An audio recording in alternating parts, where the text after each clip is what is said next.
So when it comes to 3D printing, I always like to use Polymaker and especially their new Panchroma filaments. They are amazing and I still don't understand why not more people are using Panchroma from Polymaker. It's the best filament, having also a lot of colors.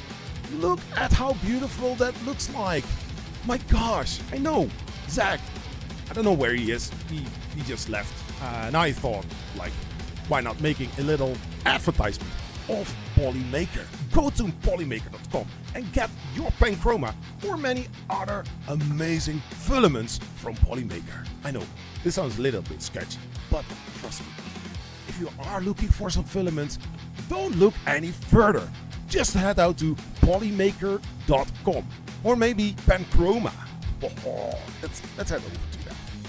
Let's copy one of your amazing schools and say hi from Polyfil.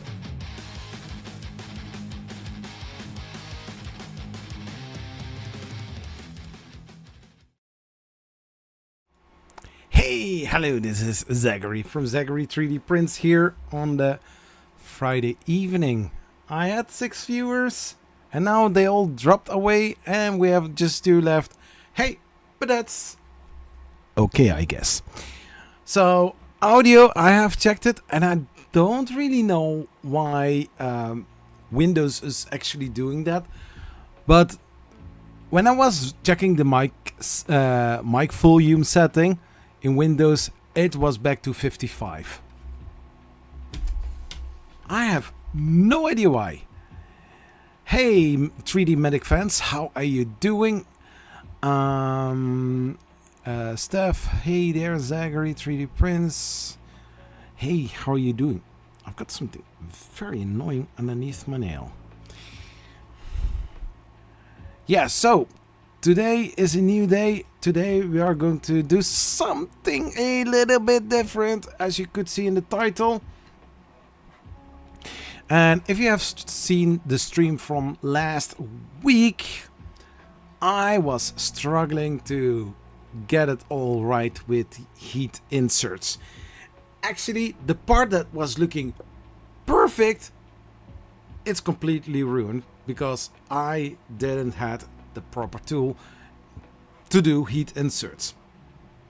But Zach said, let's not do that anymore. And also, there is going to happen something else as well. I'm going to mention it here several times during the stream because now 5 people are watching and maybe some other people are asking me like, hey Zach, why are you not building the NG, because it's in the title. That's why I called it Ender Creality Ender 3 NG build part 3-ish, because there's a decision that I made and I'm going to stick with it because I want to have a stream that is running smoothly. I know I can be as cheap as possible and try to source stuff from every single corner of the Netherlands. I mean, like, I know I can, but that takes a lot of time, and time is at this moment very precious. Just for the events. A few months ago, I knew, well, basically early October, I knew exactly when Remurf was going to be held. And that's in the weekend of the 17th and the 18th of May. So, if you know my way of traveling to the US or to basically everywhere using an airplane, I'm leaving on Wednesday evening, going to Schiphol Airport, then stay there for the night, and then taking my airplane or the plane early in the day or during the day after, basically.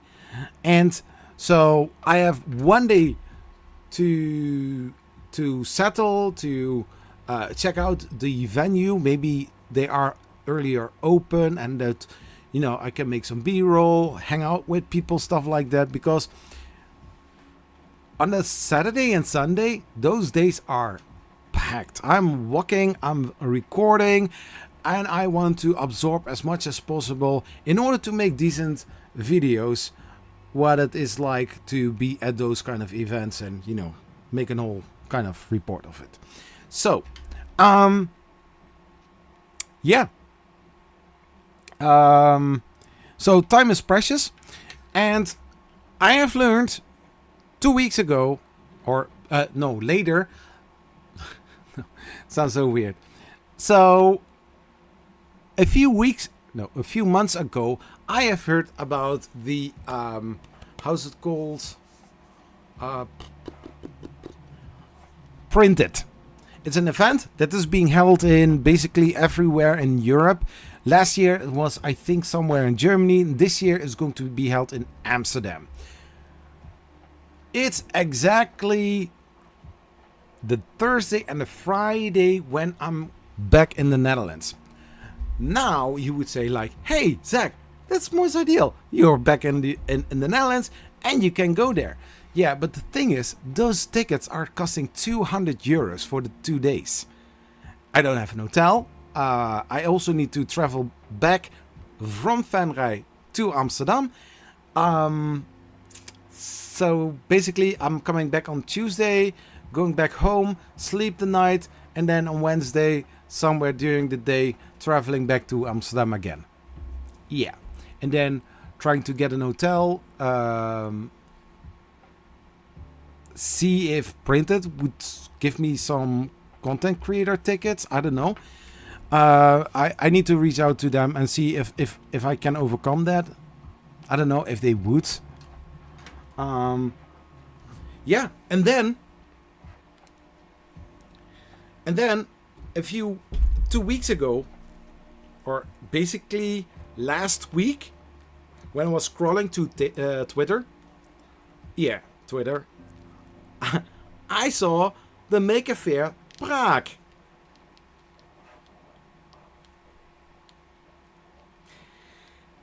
The weekend before I go. And also Mother's Day. You know how badly I want to go to Prague? So that event I cannot really do because it is Mother's Day.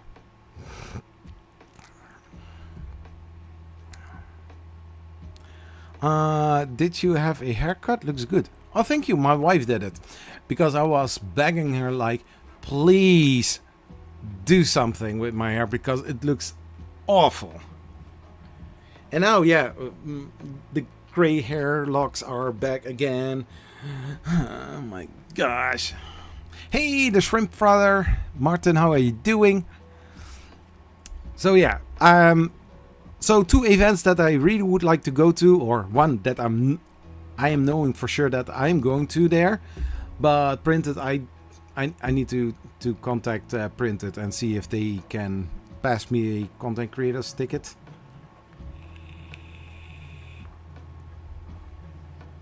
Yeah, she did school for haircutting. Or hairstylist. So I'm very happy with that. So, yeah, I am very busy. And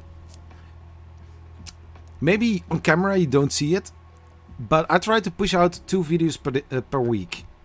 And sometimes a YouTube short, a live stream, stuff like that. And I don't mind when you are...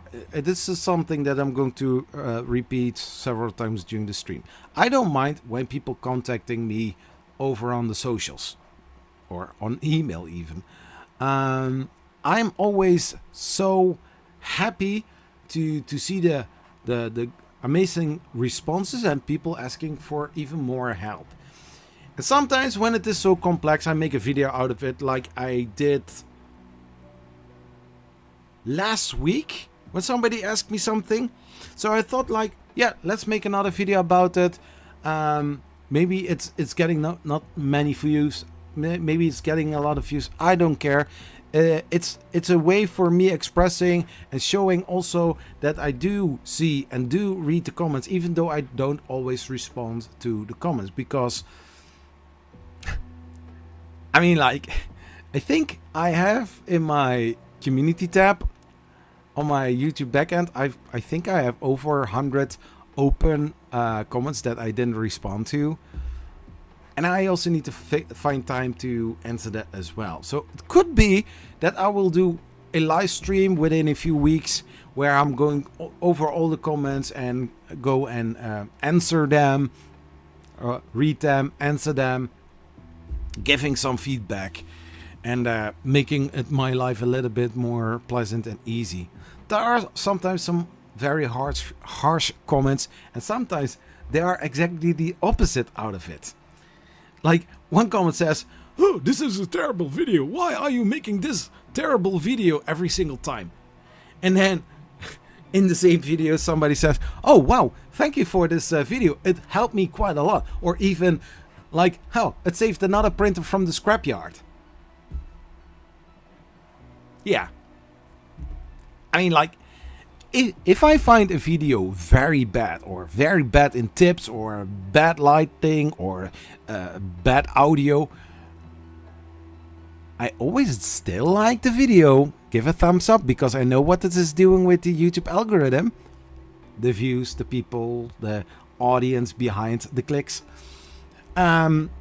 Especially for the channels that I'm subscribed to. So basically, yeah, if you would ask the question like, "Zach, how is your YouTube life as a consumer?" Because if you're watching YouTube videos, if you're watching YouTube shorts, or even participate in live streams, or just lurking and watching while you are working on some amazing projects, you are a YouTube consumer. Yeah, but I'm a YouTube content creator. I make content so that people that are consuming can watch one of my videos. How amazing is that? So that's basically YouTube in a nutshell.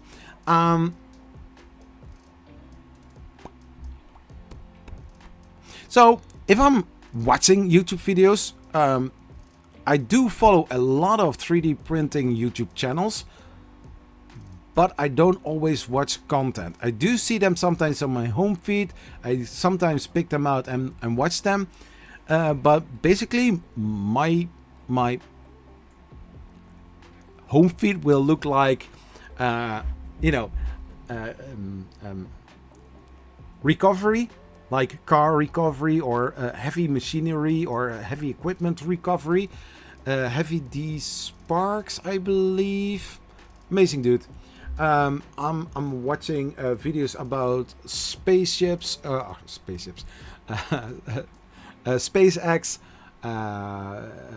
Starship, basically kind of nerdy stuff all about space, even quantum physics and quantum mechanics. I'm watching some Minecraft YouTube channels, some educational informative videos, stuff like that. That's basically what I do like to watch. And sometimes YouTube try to recommend me something else, which I don't always click on because I don't like that type of content. And especially if they are copying what other people already did before. Yeah, and there are some occasions that I click on small channels to watch their content as well. Help them out. Try to reach the 1,000 subscribers and help them out on the watch time. I know, I've been there. It's hard, it's difficult, and I know that some people, even though you won't see it, they struggle quite a lot to get even 1 million subscribers. Today I was talking with somebody like this is something that still I know from marketing perspective, like brands sending stuff to big channels to get the maximum exposure. I understand, but those channels have most of the time tens of thousands, hundreds of thousands, or even million views. And I'm not talking really about 3D printing in general, but the broad band of YouTube videos. They get stuff. They have. Wait, hold. Those channels will get a lot of money out of the YouTube ad revenue. They also have a lot of following on Patreon or YouTube channel memberships, and they're getting money from that as well. Then sometimes they have sponsorships, like those ads that you see randomly that basically nobody actually watch or cares about, skipping them, not buying the product, but the content creators still get money. Yeah, basically. And when you do click the link and you do buy something, they get a little commission out of it, which is amazing. And also the stuff that some of the content creators get for basically free. Some brands are even paying the channel or the content creator to show the video. So free stuff, additional money, and also commission, which is cool. But then you have those small channels that try to get somewhere. and they need to pay everything out of their own pocket, or spending their monthly YouTube earnings into the things that they do.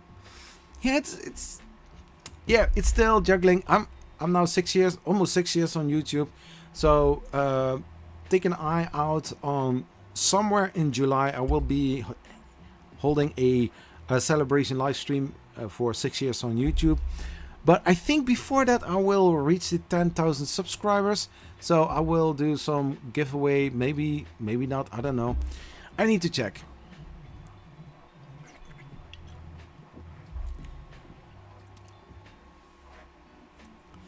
And yeah, when I reach the 10,000, I can do also charity live streams, raising money for SMF.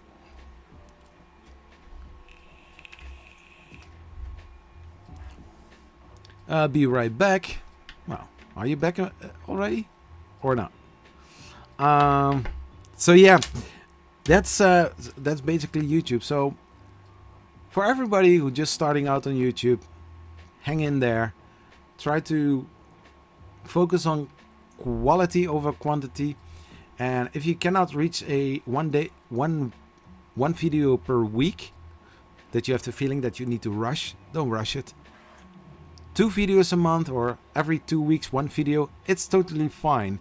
If you can get the best quality out of it and making sure that your YouTube SEO is spot on with keywords and key phrases, and have also social media platform next to it too. If you posted a video, just drop the video there as well, or I mean like the link to your YouTube video, because you don't want to put a video somewhere else where you don't earn anything or don't get nowhere. Hey Tunkai, hello, how are you doing? Yeah, so I'm also working on another second character for on the channel. Maybe he is a temporary one, maybe he isn't. Or basically 2 new characters. But I have to order some props in order to do that as well. So there are going to be more sketches coming soon. And this coming Wednesday, because I have a product somewhere here to do a review about. Talking about getting products for free without doing anything for them. It's never a free product, because I need to spend some time to learn how to use the machine in order to use it. Makes sense, right? So one more is going to be for Polymaker, a different kind of filament. I still need to get in contact with Polymaker to get some filaments for it as well. Or maybe I just start with the character, and I'll see what Polymaker's doing. Yeah, and some other dude that is, I don't want to say friend, but if we see each other, it's going very well. Oh, he is always tapping my shoulder and make a little bit funny jokes, or it's the other way around. Und ich kann sagen, kommt aus Germany. Und nein, es ist nicht Hendrik. Aber ist auch cool. But nobody understands quite what I was saying, so good luck with the new character. But you might see something passing by of this person. I'm doing great. How are you guys doing? Looking sharp, Zach. Doing great, thank you. My wife did this.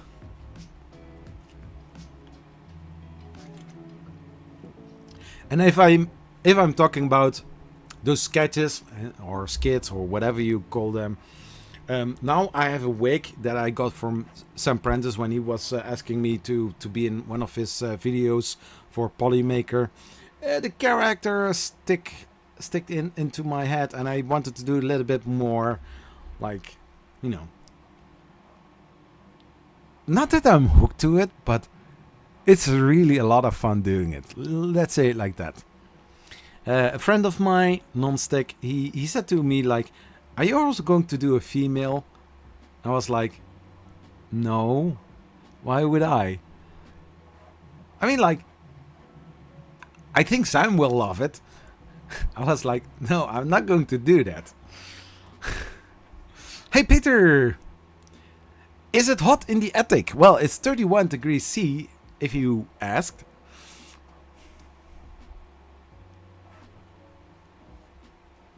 Yeah, it's Hertog Jan. It's beer.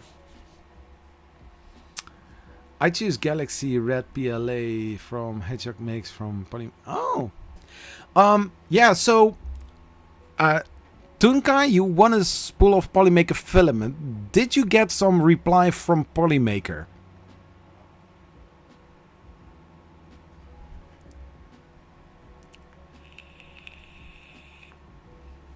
Because the last thing that I want is giving every week a spool of Polymaker Filament away, sending everything out, and then hearing people saying in the background like, yeah, he's giving away Polymaker Filament, but you're never going to get anything. So I want to avoid that. How you doing, Peter?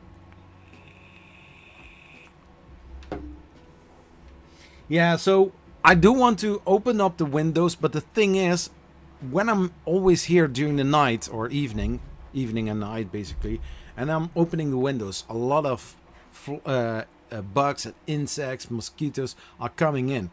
And there is actually one on the ceiling. It's, I think, a little moth, something like that.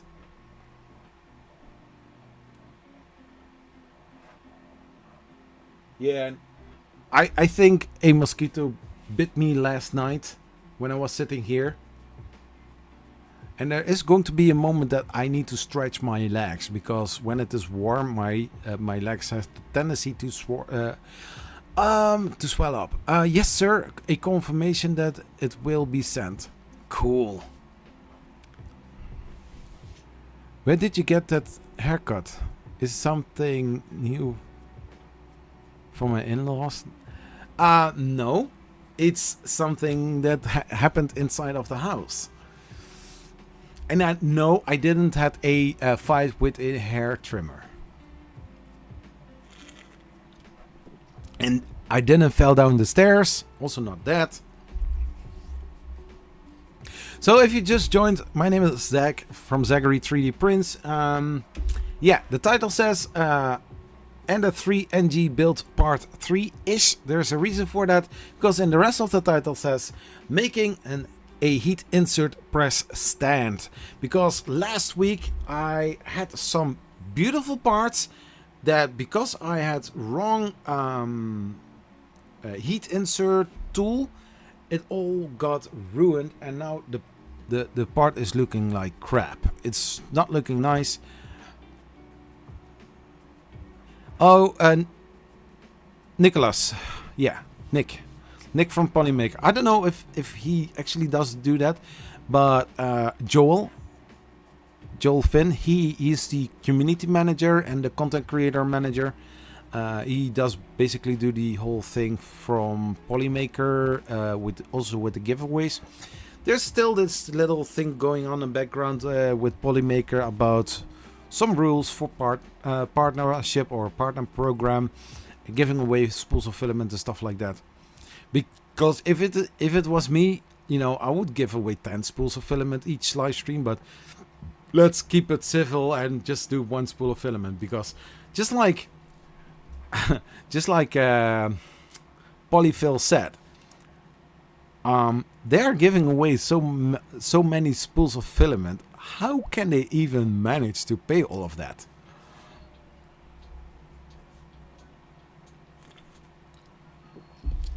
So on my Bamboo Lab P1S, I'm printing new parts. Yes, new parts for the Creality and the 3NG build. These are the bottom parts, and they are 9 hours because I put 4 pieces on there, all for the bottom frame. All PET G from Polymaker, currently printing in orange. So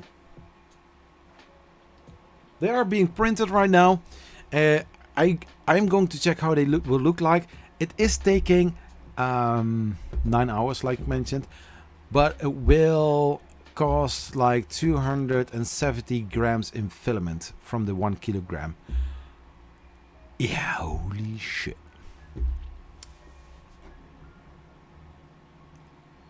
Hey Gary T, how are you doing, sir? Welcome to this live stream, man. So I'm going to replace all the parts because some of the ABS parts are ruined as well because I was using heat inserts with the wrong tool. Also the little artifacts on the sides, that like the layer lines, those were looking awful. I do like the color combination, but I had to act quickly in order to get all spools of filament in. They arrived on Wednesday, so well before the stream. Yeah, so printing new parts, but I was also printing some other parts for the heat press. This is going to be it's going to be a fun one because, yeah. What are you doing if you need to have a different soldering iron? Because these heat insert tools, yeah, they go on a specific kind of soldering iron. And like last live streams, I try to show what is going on, and this is designed for certain soldering irons. And here in the Netherlands, you just buy a soldering iron and you think like, hey, it will fit. No, it doesn't fit. They have a certain connection or certain way to put them on. So this is the one from LDO that comes standard with the Voron kit and basically also with the positron kit. So which is actually pretty cool if you get the heat insert tool to continue and or to you know, to keep going with your project or your print build. Well, I only have one because the other one was not really thrown away, but somebody is, you know, having now 2 or maybe even more. So Wednesday I posted on Twitter, like, you know, I've got this soldering iron ordered on bol.com, so the equivalent of Amazon.com, but then for the Netherlands, maybe also Belgium. So I asked on Twitter, where can I get the M3, M4, M5 and M6 heat insert tools? And that is going to be delivered before Friday.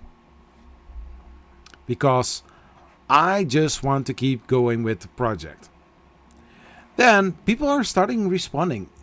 I don't know what I threw in the in the room, but I got replies from a lot of people. So Rushmere 3D, he said like, oh, maybe Stefan CC Kitchen knows, because he also has heat inserts and heat insert tools and some other tools as well. So Stefan, he said like, oh, maybe you can try the reseller Levendig. Levendigs. I was like, yeah, but that is Germany. If I'm going to order and they ship it from Germany to the Netherlands. I was like, I know that he is reselling stuff from CC Kitchen. I was like, yeah, Germany. Wednesday, if they are going to ship it, then maybe with a little bit luck on Tuesday, you know. But I was like, I mean, I need to have them anyways, and I will make up something during the live stream, like, oh yeah, my printer got lost in the mail or something like that. Hint. So I checked the link. I went to levendigs.com and I was clicking the heat inserts from CC Kitchen because he helped me. I'm helping him. And let's be honest, CC Kitchen is just a cool guy with some hot stuff. Ooh, that sounds wrong. Anyways, so and then I was checking the site and I was like, okay, so M3, so basically they have a whole kit with M3, M4, M5, M6 1/4, something like that, I don't know. I ordered that and then also the heat inserts, but I was rushing very quickly. I spent I think almost 50 euros, and then filling all my details in, and I click on confirm order. I paid it directly, and I was like, okay, cool. And I can continue with my work because it was then around lunchtime kind of thing, and yeah. End of the day, I checked my mail and I saw confirmation that it was shipped, and I was like, shipped? So I checked the site again. I was like, oh, they are in the Netherlands.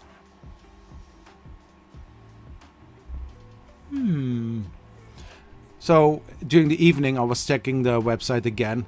Voron, Prusa, different kind of stuff, LDO. So basically, if I'm working on Voron or other things that are, fun to do during live streams, that place where they ship them from is Eindhoven. That is just like 1 hour drive. So you can imagine that I was very thrilled. And what do you know? Lo and behold, Thursday it arrived. Brievenbus pakketje.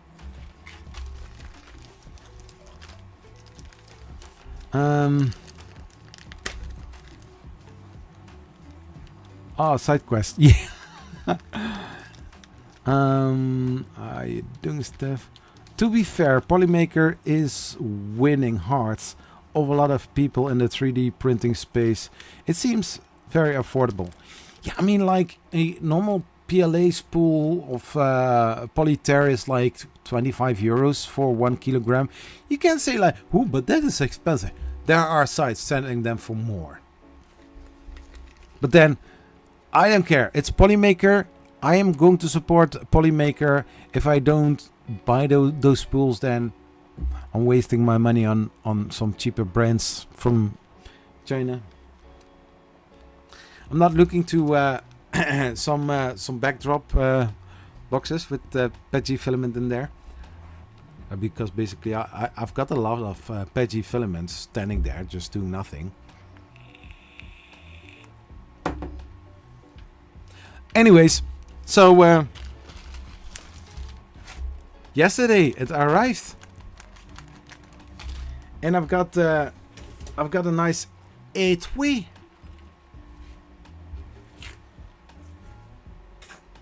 So, yeah, I mean, like, I'm here, you are here, and I'm going to tell a story. Because, why not? Side quest. Yeah, Tunkai, you know exactly. For example, Horizon Zero Dawn. Main mission? Oh, people. Oh, exclamation mark. Let's talk. Oh, another mission. Another side mission. not a side hustle, not an errand. And before you know it, you're spending months on a game instead of maybe 2 days playing the main quest.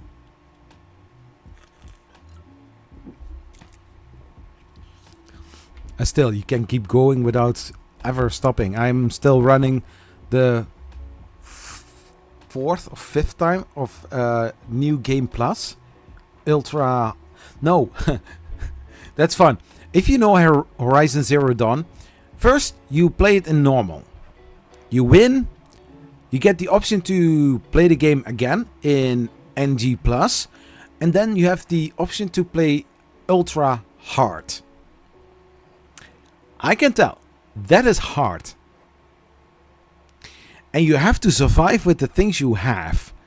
Like everything you used to know and used to do, they are not that quite simple anymore. They are terrible. But then, after Ultra Hard, if you're going to play the normal mode, you are playing the game without any effort. Don't you print PG? Yes, I am. I'm printing currently on the Bambu Lab P1S. I'm printing PG from Polymaker. So, back to the story. Just reading some chat.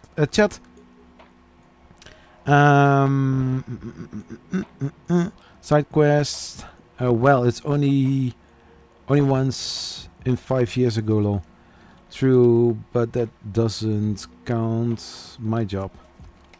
Sorry to hear that. So it's a conversation between Stefan and Tunkai. Okay. So don't you print PG? Yeah, I do print PG. Currently printing, and I do like PG printing, especially when it is called Prussiamant, because those orange parts, if you have some UV light, they are shiny. They bring your printer to another dimension. Anyways, so this bag came in.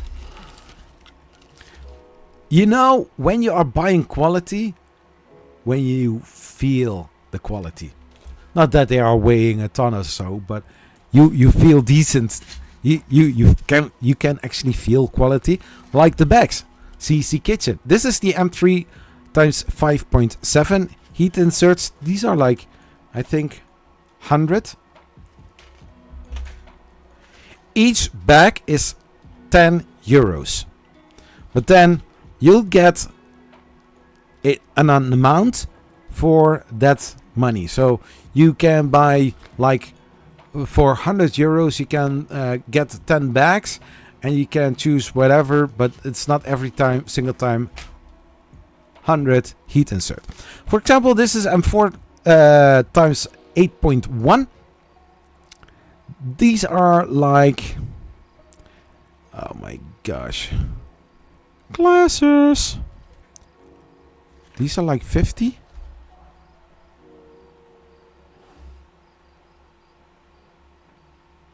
These are also 100 pieces. And then I've got here M5 times 9.5. And these are too big. Too large. Because the maximum depth should be 5. And they are like double size. So I need to check with the new printed parts if I can come away with it, yes or no. And then of course tools of the soldering tips V2.1. I think that this is the latest. So M2, M2, M3, M4, M5, M6. And then we also have an adapter, certain kind of stuff in order to work with it. It is looking very beautiful. So, soldering iron. This was 27 euros at bol.com. Tunkai, if you still need to have something like this.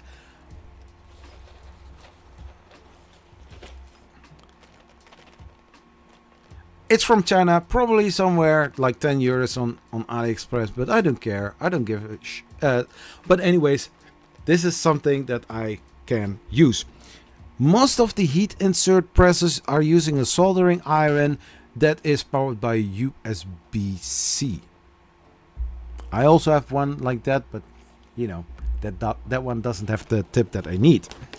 So, and I got also some additional electronics stuff.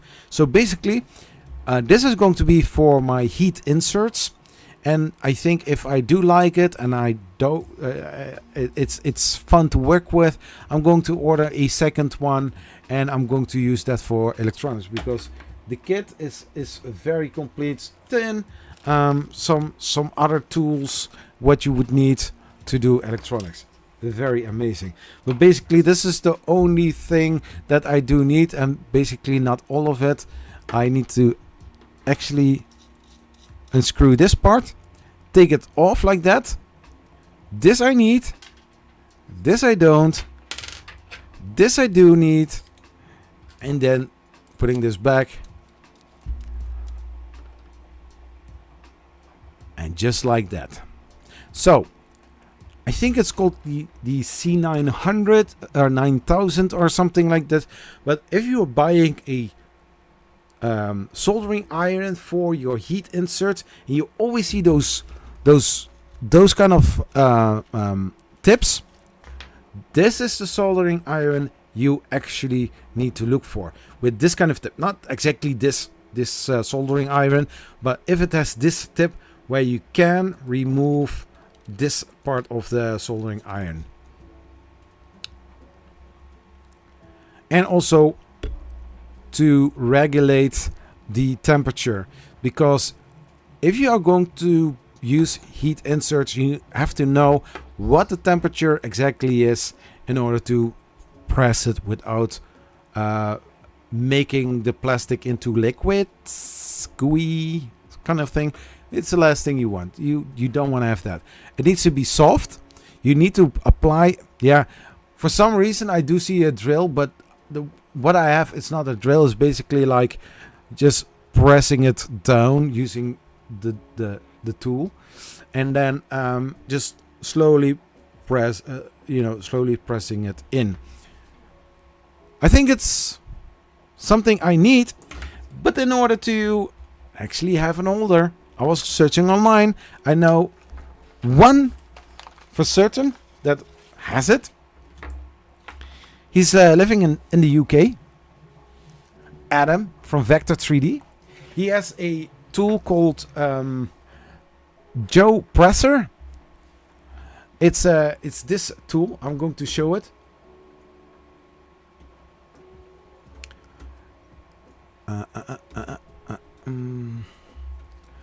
So if I go to share my display, audio is still okay. Yeah, it is. It's an amazing kit. I think there are also some other kits that has even more stuff, but especially if you are DIYing a lot of soldering, a lot of electronic stuff like that. I mean, like a kit like this is very handy to have. So this is the Joe Presser, the threaded insert heat press. He has here a tool, which is this one. So basically that is a kind of pen-like soldering iron, very thin. And I think if you are working with soldering irons for a long duration of time, it's better to have one that isn't much tension on your fingers. So this is the official tool. Now, I didn't have much time, so I didn't jump into Fusion 360. I found another way to do a thing using a caliper and some mock-ups. So this was iteration 1. So I measured the distance between here, and I measured how big my soldering iron was. And basically, what I do want to say, I'm going for a kit that I can make without spending too much money for now.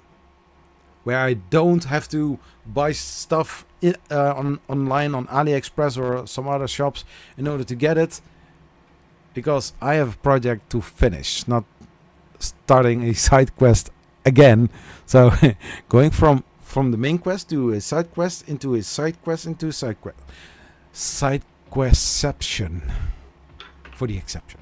So what I did, I went into Orca Slicer, of course, and I according to the measurements that I took, I didn't want to calculate. I was tired. I just want to just do. And this is basically like 30 minutes printing. This was 33 minutes printing. I added a little bit more space in there without the height. So I just did the x-axis and the y-axis in both directions. I added 6 millimeter more because that was what I was missing. And then I tried to clamp the soldering iron in between it, and it didn't fit. So that was pretty annoying.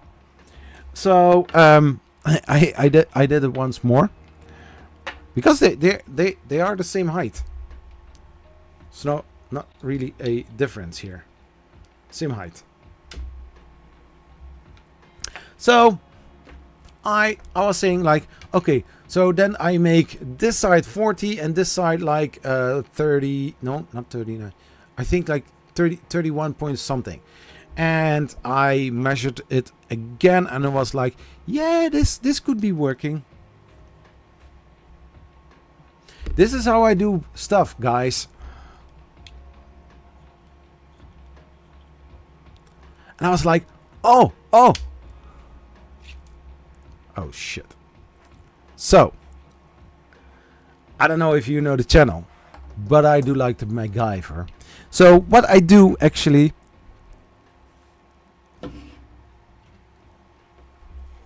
just go for the most easiest way to do it. Bring a piece of toilet paper there, or just wrap it around here, just like that. It's thin, eh? It's really thin. And then applying some pressure, and then it will fit and it will stick.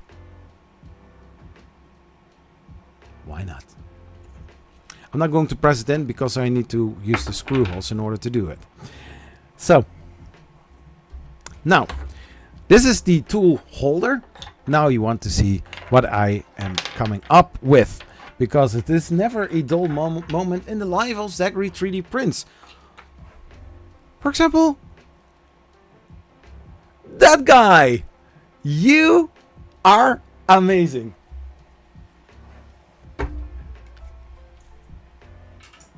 How did you know I was going to do something? I think it was the heat insert press thing that triggered. I had to make a little adjustment. I'm sorry. I'm using parts of this and parts of something else because I have to get fast. So IconicFAB is one of the parts that I used, and the other part is, like I mentioned, the Joe presser. It's just basically the holder for the tool and some other parts that I need to source from somewhere else. We are makers, we are DIYers. So yesterday evening I have my sources. Yeah, I have my sources as well. So in order to build the full press, stealth press from this amazing guy in the chat, say, hey, thank you. You should all go there, and if you want to make your own heat press, visit him. He is amazing. I didn't like it yet? Huh. Didn't I follow it yet? Huh. No, I do. So originally this is all filled, and it is basically looking like this.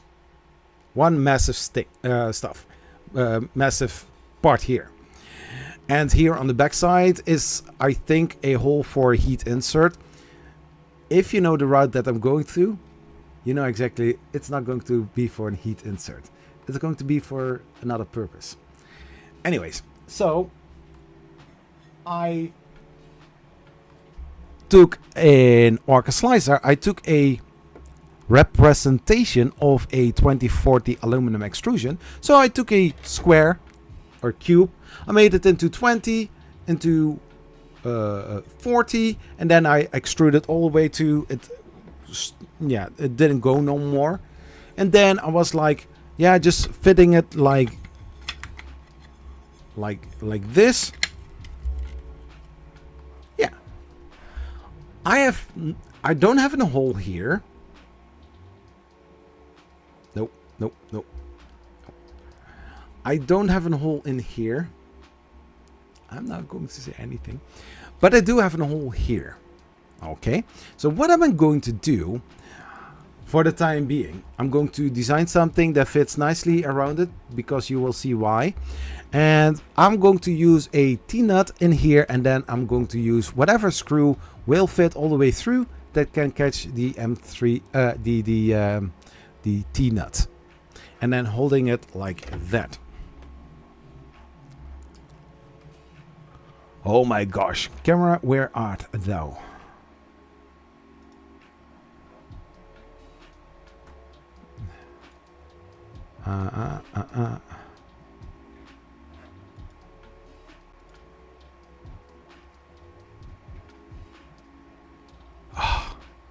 Where is the overhead camera? Where?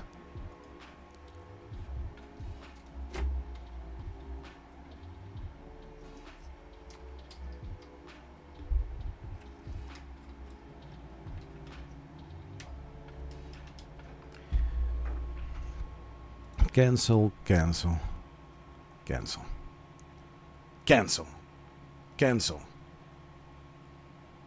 cancel, discard. So, anyways, so I've got this here.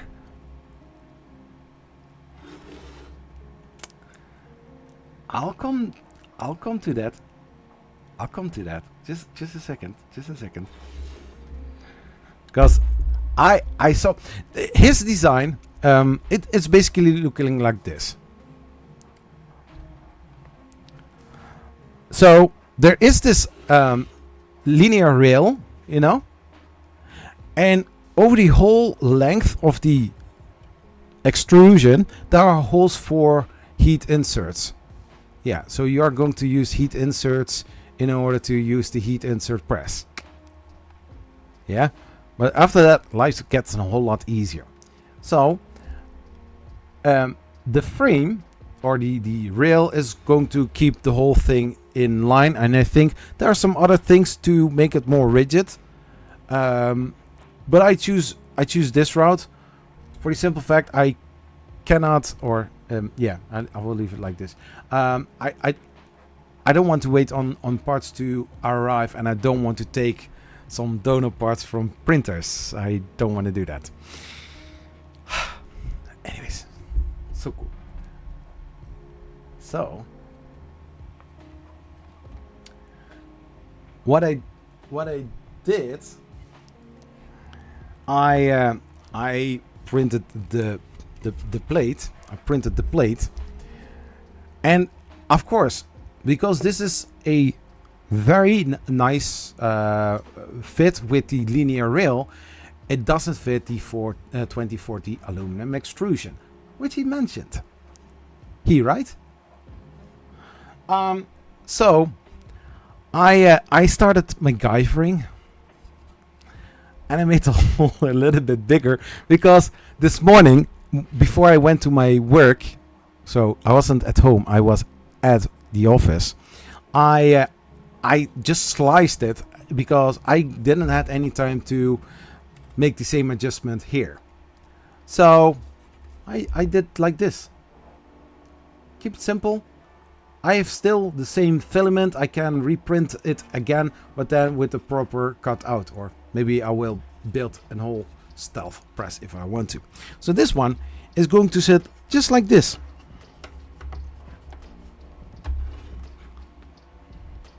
And then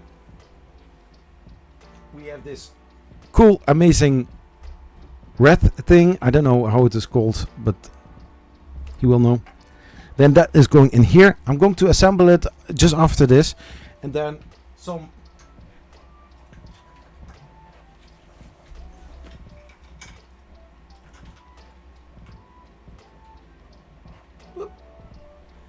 and then some of the parts of the Joe presser build. Because basically Adam he used a so if you can see it here in his design, he uses a 2040 aluminum extrusion mounted with those corner pieces onto a flat piece of multiplex plate. I don't have that either. So I had to be creative, and I thought like, yeah, I do like this design a lot, so I will build it in a future build with another heat insert tool, because it's looking nice. I do like the color, by the way. I mean, like, very well done. And also, one of the other reasons why I choose this part, because I don't have this little thing that pulls the heat press up every single time. So a little bit mix of the best of two worlds, and yeah. And I do go and measure how straight that this is, because you don't want to have any failures. And so here you can also see that it is not all straight, but hey, that's okay, no problem, because I have this here and I can put it right on top of it, and I can make sure that it is as straight as possible. Off stream, I'm going to make sure that it is yeah, not during the night. I'm not going to cut aluminum extrusions during the night, but hey, I can keep this as flat as possible, and then using some kind of cool thing. So we have two plates. One is going on the front, the other one is going on the back, and using in total 6 V-slot rollers on this side.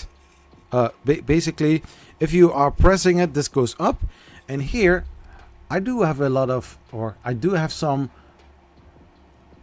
stepper motors that are broken, but now I can reuse them as a counterweight. So when I'm pulling it down, then this is counterweight, and that is going to move it back up again. And then, of course, I'm not really sure if this is supposed to sit like, I think, yeah, so basically it's sitting like this, and then you have this, and then on top of it, and that is why I made it in the X and Y a little bit bigger, so that it will still fit using the same holes, because I didn't want to go into Fusion 360 in order to fix that. I know that IconicFAB does have the right size.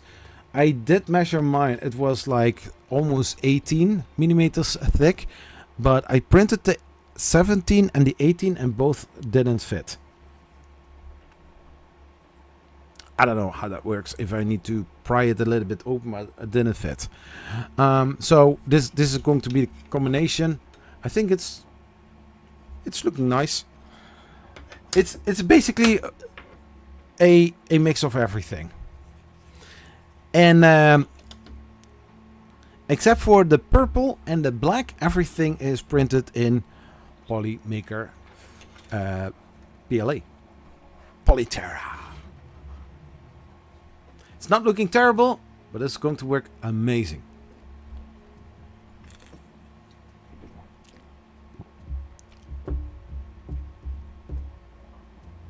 Yeah, so I will put the links in the description of this stream, because if more people want to use this one, share, copy link.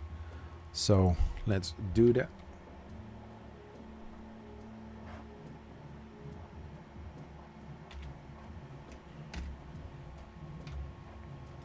And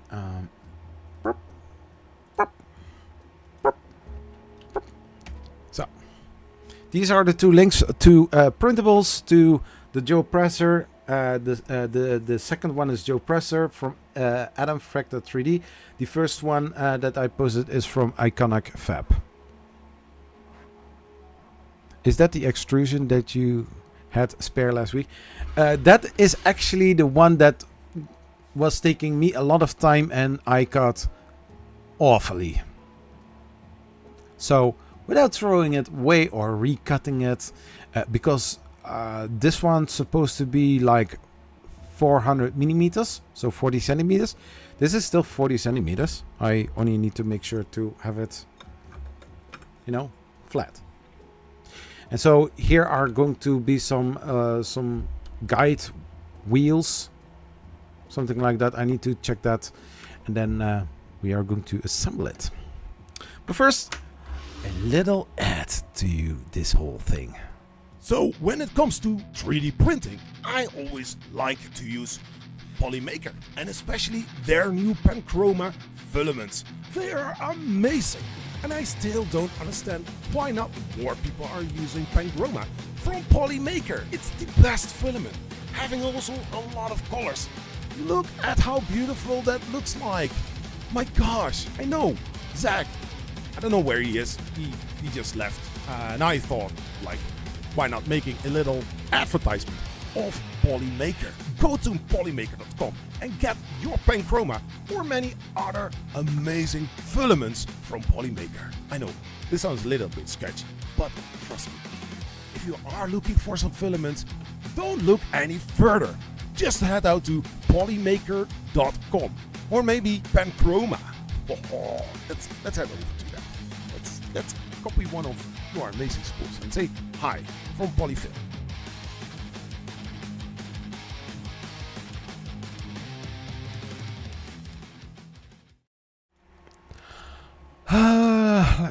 That will be interesting. A hybrid of vectors, device, and the style press. I'm avoiding using rollers as I hate to adjust them. And the trauma. Plus cheapo 300 millimeters MGN 12 rail is like $5, but it will still work. Yeah, the thing in my case was like, if I'm going to order parts with those rails, I never ordered them because you need to be very precise in which one you actually need, and I don't want to order them triple because, you know, I ordered one wrong and then the second one was also almost good but not good, and then, you know. By the way, for fun reference, I actually designed style press taking into account parts that was in my drawer. So yeah, it's going to be built. Come on, stop talking, stop the chat. In like 22 minutes at 11 my time, so your full hour, not in total a full hour, but once it is the full hour, I'm going to post a link for the Polymaker giveaway. One spool of Polymaker filament worldwide. I think the limit is like $35. So not a spool of like a peak or pack from a few $100, but just, you know, some amazing filaments. It's not like, oh, this spool is 12 and this spool is 12. I can order almost 3 spools of filament, basically. It's just one spool of Polymaker filament, and you know, I will send after the stream. I will send you an email with a code and a link. Click on that, use the code exactly how it is, and then fill in the form. And basically in the US and Canada, you will get a discount code, I believe. But if you are outside of the US, your form will look a little bit different, I think. You will get other choices as well in order to order still from Polymaker, but you have to take some extra steps. But in the end, you will get a spool of Polymaker filament if you did win. And for the people who already won within a few weeks ago, you can enter, but I'm going to make the rule. I'm going to re-roll again. Because the list that I am I know exactly who won. Don't ask me from last week. No, I'm not going there. So let's press the top view and let's start assembling this thing. So I need to, first things first, heat inserts on the bottom. And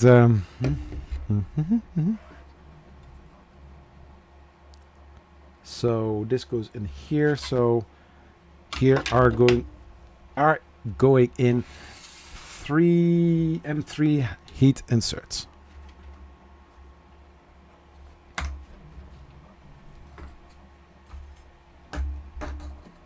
Hey, non-stick, how are you doing? What is the build price for that heat insert press? What do you mean? This one? This one was on bol.com. So the equivalent from Amazon was like 26 euros. And I did see, when I was looking for something, I saw somebody using the exact same one. So if you're, just take a picture of this and use Google Lens to find the exact same one.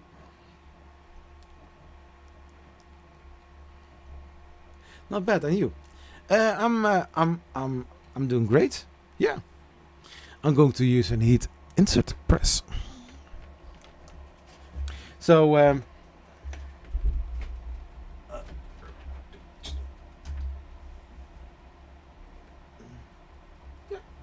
it's in there. I have no idea how it works. 350. I think that is a little bit too hot. So let's lower the temp. I mean, this part is PLA, and I know it should have been something else, but hey, I can always print another one and make the right adjustments. So it's PLA, so I'm setting it lower than the standard printing temperature. So let's go for 190.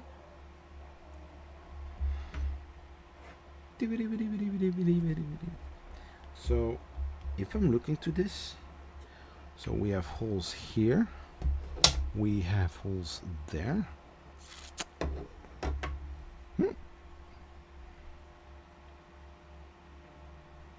What's the price for everything? Basically some filaments.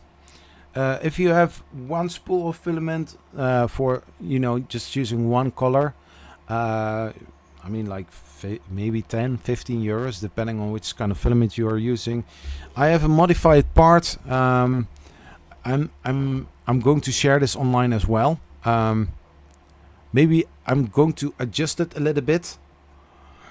As a remake, I will link it, but better to go for the IconicFAB Stealth Press 1S or the Joe Presser, but the one that I'm making now currently is a hybrid between the two, because I wanted to have a quick job to be done, and so I'm using the old heat inserts.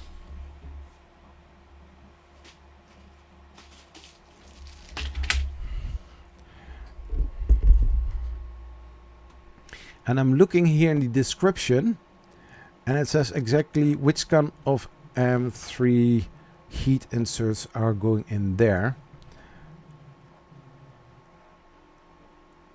M3 5 4. So I need to have the 4. Hey, my brother's here as well. So this is M3, 4 millimeters. I hope I do still have enough. So I'm going to check one first.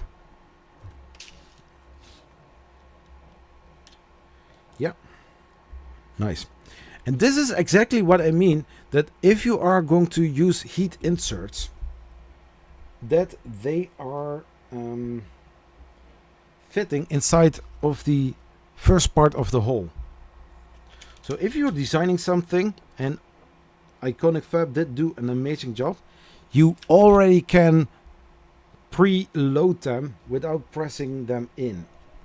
So meaning that before you are going to actually press them through or in, that you can already prepare like this. So Hank is there as well. Hello Hank, I believe, fan, I guess. So yeah.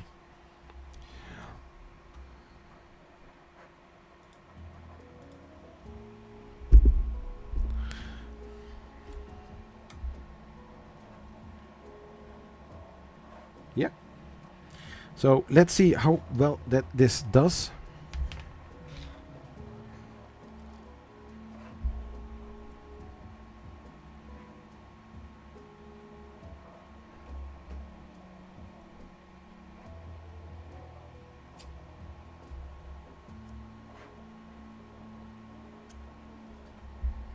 So it's going slowly, so I'm going to raise it a little bit to 200.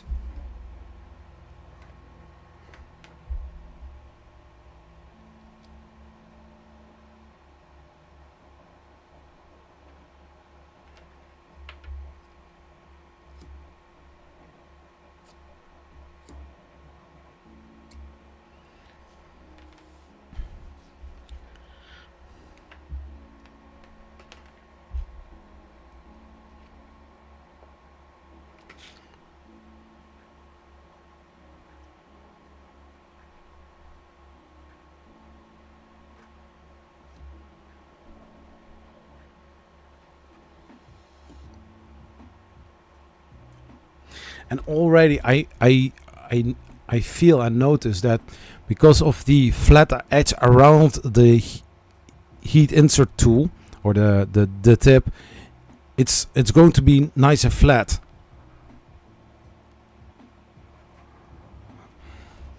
So IconicFAB says no magic here. 0.4 millimeter chamfer for 3 millimeter inserts or bolts away does do the trick. Nice. Hey, that cube, how are you doing? And basically you hold it flat and basically it's going automatically. So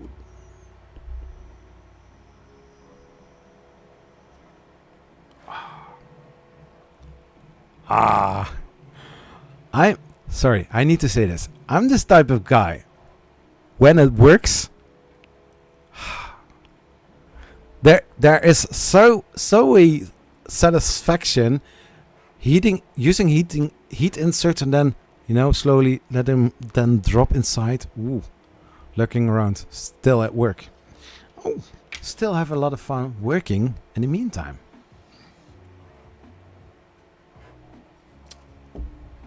That was my beer. I believe that these are also. Is he using some other? No, only M. So I take the 5 millimeter ones now.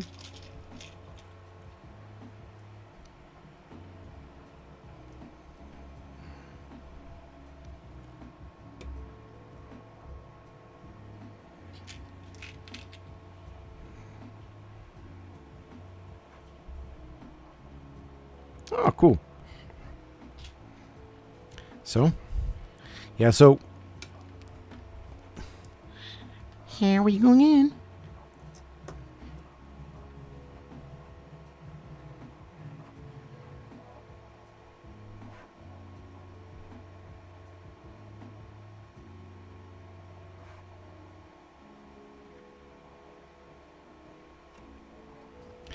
And basically the edge around it, you know, is already making sure that if you are going to press it in, that it will sit flush you, so you feel that it suddenly stops, and then you know that it's fully seated in.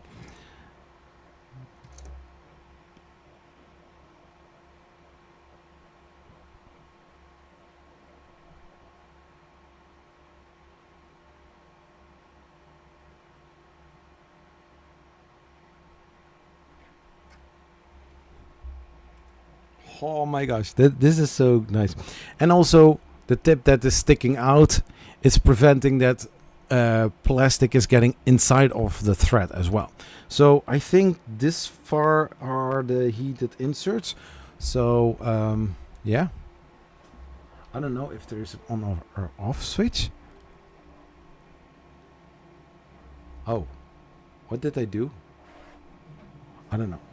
I'm just going to pull this out and then making sure that I don't burn something. Yeah, why not? Just laying it flat here in front of the fan. So, holes there is going to be used.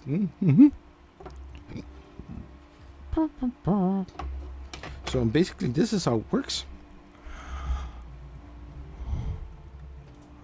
I think there should go some rubber feet or so. I don't know.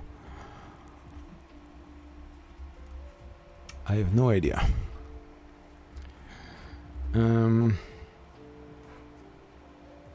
So the M3 bolt is like a M3 times 8, 40. M3 bolt 1. So M3 times 25. This is for the stealth press. So I only need M3 times 8. I have those a lot.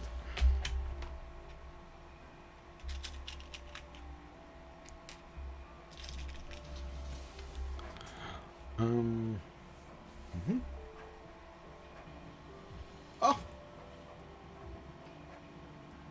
Yeah.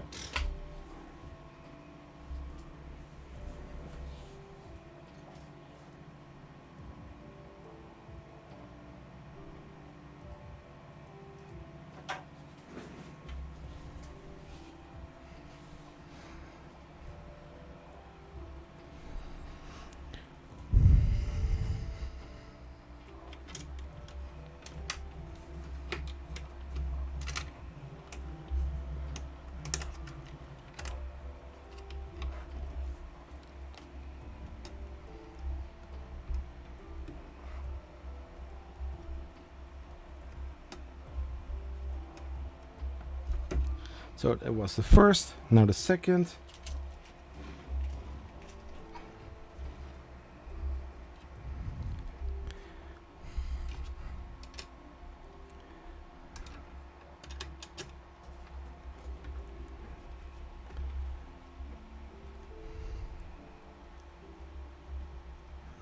The N1S uses M3 times 8 only.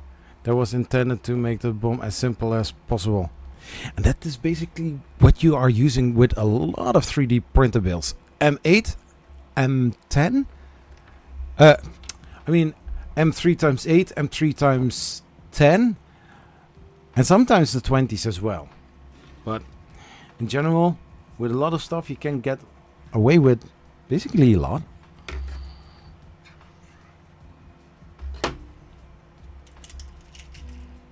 Dropping nut. Dropping nut.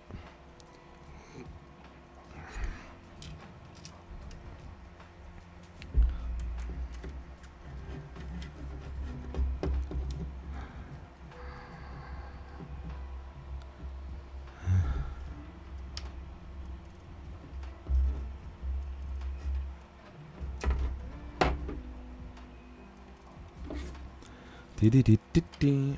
Whoop.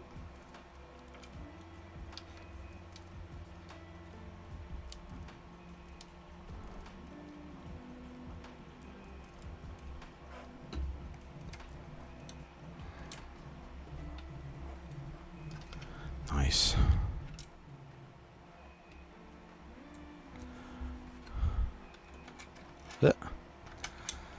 Making sure that everything is well tightened. It's what I always say. I don't know why.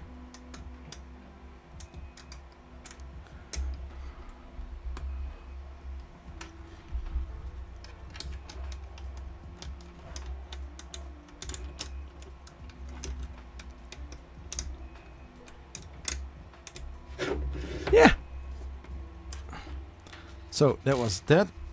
Now on the back side, I believe that an M3 would fit. Yeah. But then the question comes, does a M5 fit as well? IconicFAB knows the answer, but I'm going to just figure it out.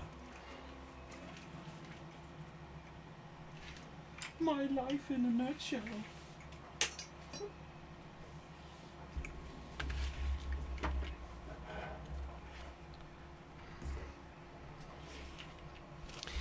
My desk, after a live stream, my desk is looking like a war zone. You can almost tell a full story what Zach did during a live stream.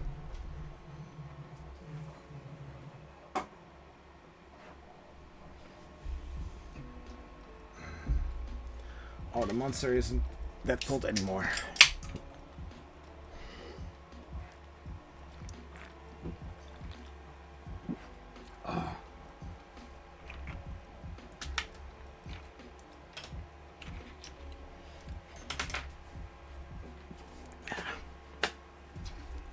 I don't know how many parts that I need for the NG build, but I'm just going to take what I can because I've got enough, you know.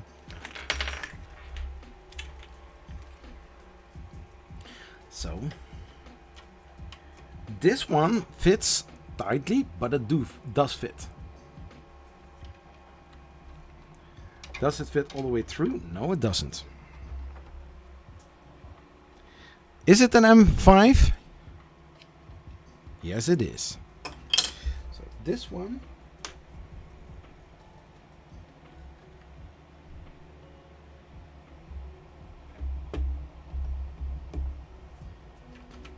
That one is too long.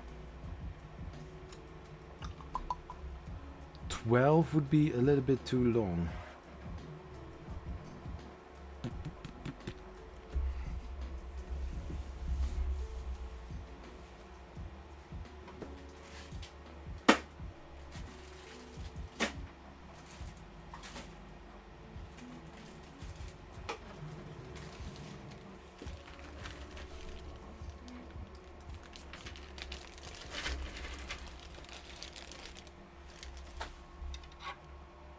Yeah, almost. Almost. Oh. Huh. Oh, shoot.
So,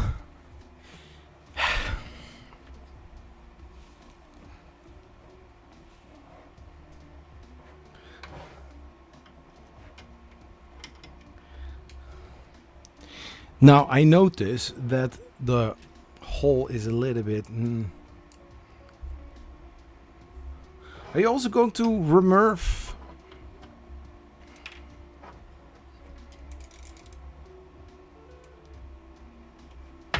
I will post the build anyways on Twitter.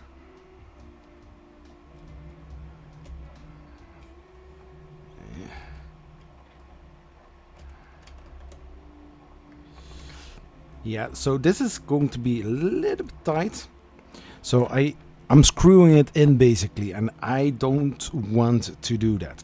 So I need to make a little bit more space. Just a tiny bit. And I will note this for the next, if I'm going to publish this. So basically,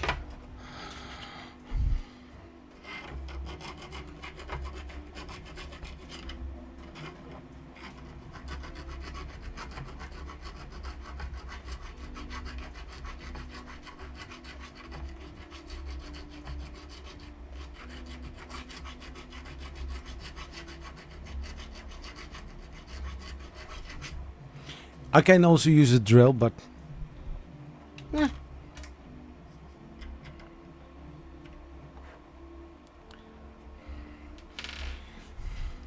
I don't want to do that. I'm too lazy for that.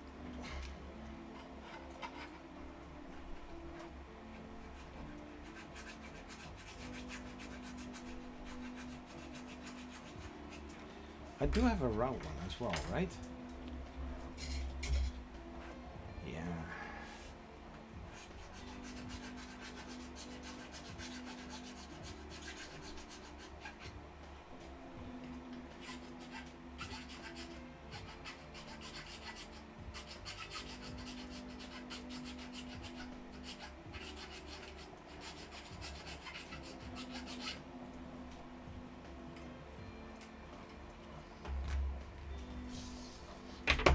I hope it will fit now. Yeah. Let's see how it goes now. I have a visitor. Okay, good.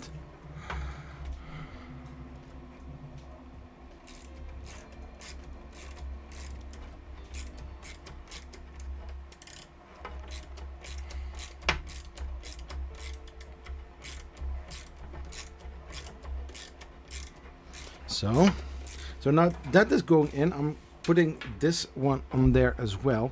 But keep in mind, this needs to twist in order to get hold of the, extrusion. That's the general idea behind it. So make sure that it is already straight. And then taking the correct size for the bottom. Hup.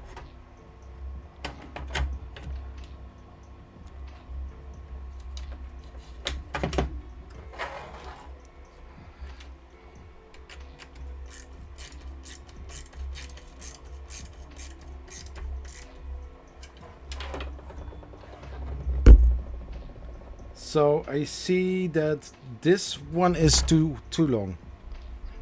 Burn it.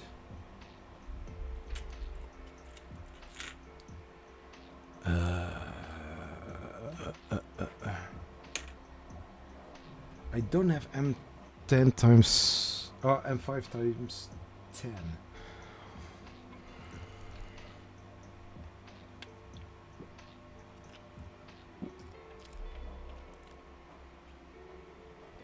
Midnight oil. Oh wait, you are in Europe somewhere.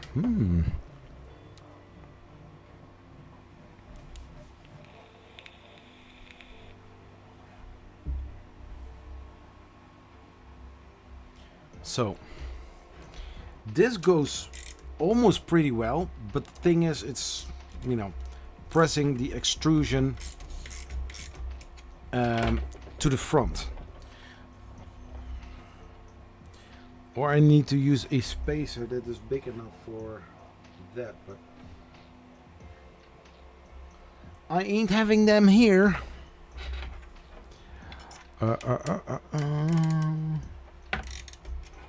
So we'll take this out for a second.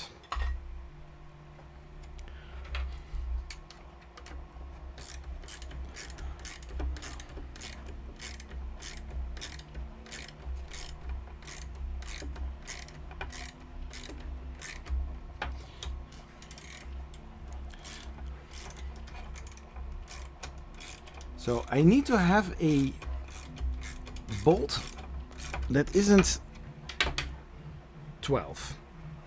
12 is too long. And basically also for, I think, for when I'm going to install these, they are going to be an issue as well.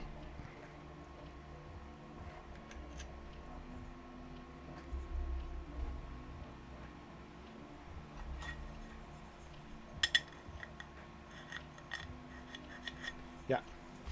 So it's not the only M5 times 10 that I need. And the M5 times 12 that I don't need. So here I could get away with it maybe using a spacer, but then I need them 2 more.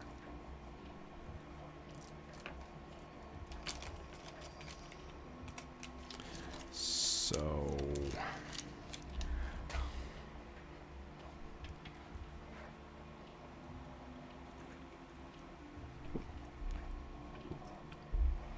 it is time.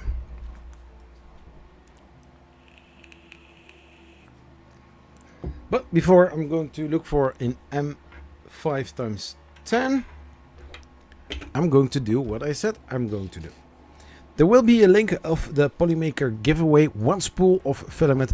If you already won the last couple of weeks, I am going to redraw. Of course, you can always enter, but say at forehand if you are going to enter. It's a thing that's not really clear for me. Am I? You can give it to somebody else, okay? Unless the person no, I make the rules very clear and simple. If you already won the last couple of weeks, 4 weeks, 5 weeks, last month, I'm going to redraw, and then we see who's going to win. Let's see. I need to go in here, click on there, and then go into forms. Forms. Where are the forms?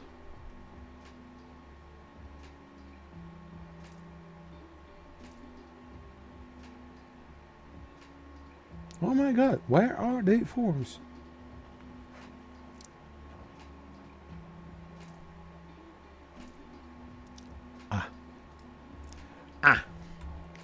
I got it.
So at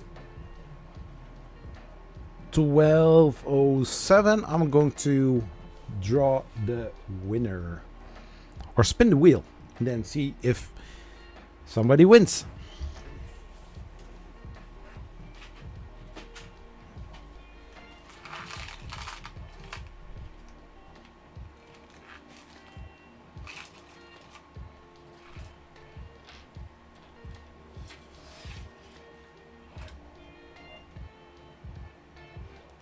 One,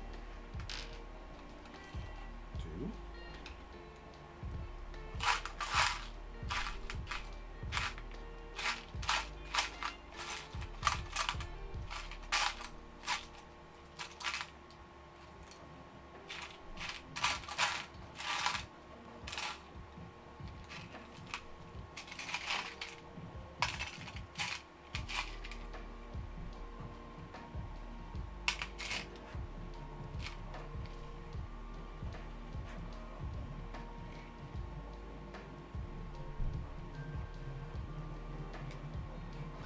I've got here random screws.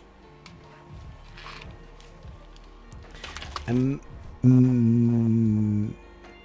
maybe I can mix it a little bit.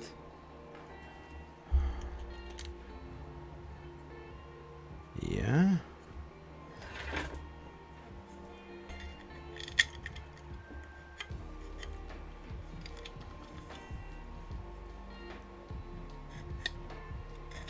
No, they're also rubbing. So, let's see if they will fit in here. Yeah, they will fit. So I need to find these 3 times.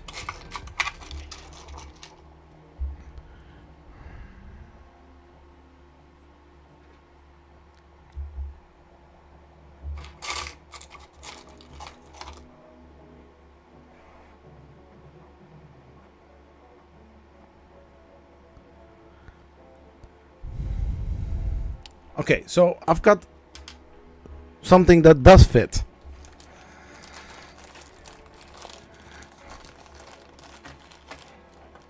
What time zone is that? Hey, make a mindset, Rick. So let's say in exactly 1 hour, I'm going to draw for the Polymaker giveaway win. Something like that. So which size?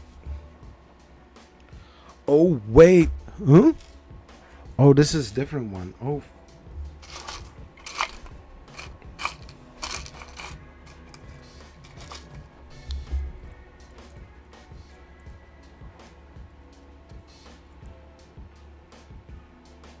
Yeah. So I've got 3. Then I need to know the screw size, or else I'm screwed. Hey, Science Sniper! I'm back from work. Well, nice that you are here. I'm also back from my work, but I'm still working.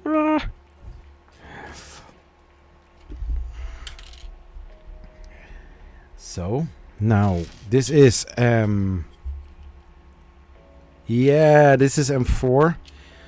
And now, yeah, this is 16. So, these are M4. So, I need to find exactly 3. Will this not be too big? Oh no, these fit. Oh, the form is not open. Oh my gosh, did it happen again? Crap.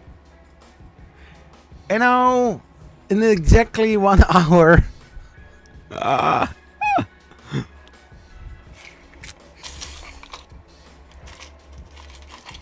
So, this is M4 times 8, and this won't scratch, I hope. No? So that's screw number 1. Oh my gosh. Is this? No, this is M3.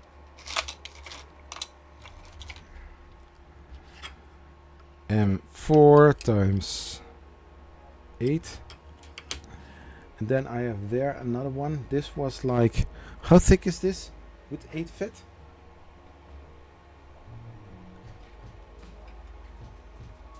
But then I need one. Hey, Skull Army! Little broken form? Is the form broken? Oh, fuck. No, serious. Does the...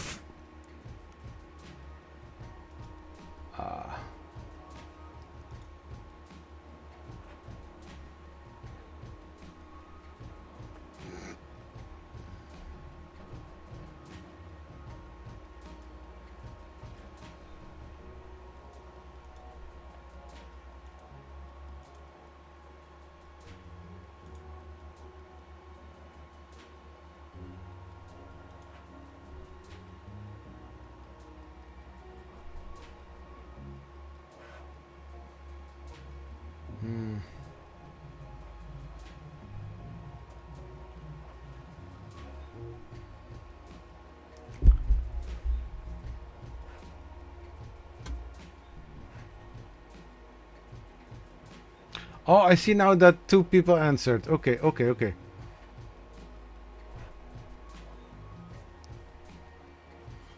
So it is working.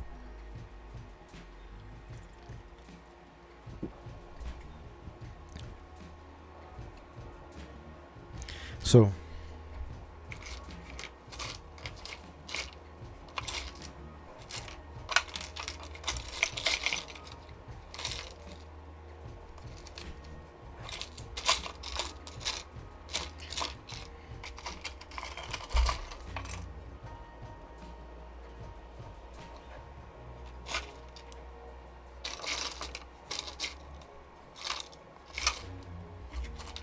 no, too long. Too long. Hey, André. André Valley. For me, it's working. Hi. Yeah, you know you are too long in building printers if you are almost can guess the size of, you know.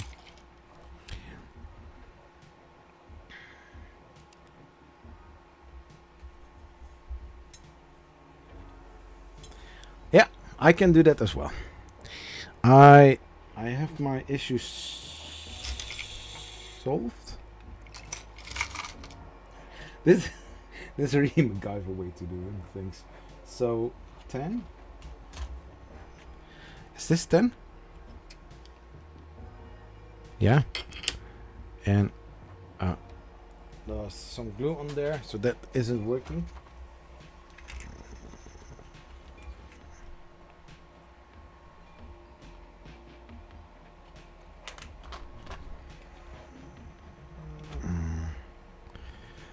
I think that this is 12. Yeah. My gosh. You are too long in 3D printing if you know that the screw won't fit. By the way, does the cap not go into it? Oh, okay, okay. Yeah. Right, shall I see?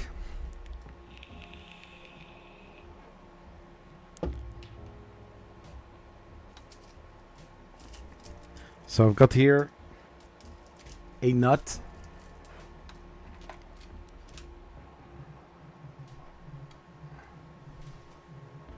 Like that. Then I need to have a screw that is M3 times 12. 10. I mean 10. Not 8. Because I see several 8s here.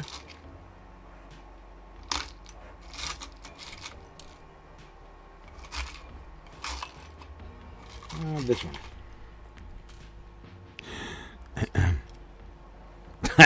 Yeah, it's a 10. Almost 2 years.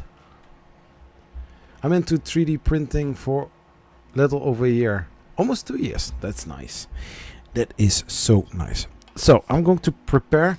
Yeah, and if you are into 3D printing, depends on really what you do print for the, you know, fun, maybe business. I don't know. I started I was really interested into 3D printing. I wanted to do more. And I had a crappy printer. Everybody knows the story, but here I'm going to say it again. So my first 3D printer was the CTC Prusa clone. It was a terrible printer. Just thinking about it, except for the fact that you can now buy nowadays a Voron or, you know, other kit 3D printers where you spend almost a whole month to build it, but you are so satisfied with it, you know. I think you know what I mean. But you know you are assembling something amazing and quite expensive. For me, the CTC Prusa was my very first printer, and I can tell you already from experience, it was a terrible thing to assemble. It took no, too big. Oh no.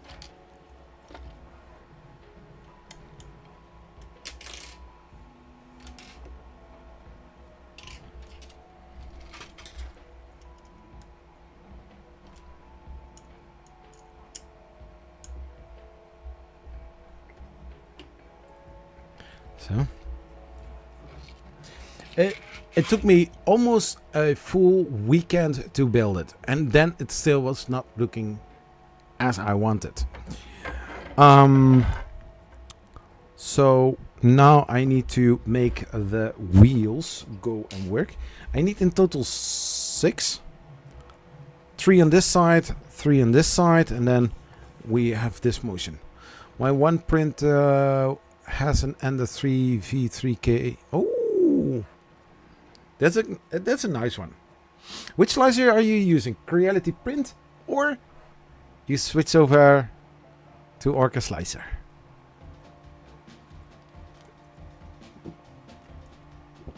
Tripod. Oh, I'm just going to switch over, or else the lurking people I'm going to call out.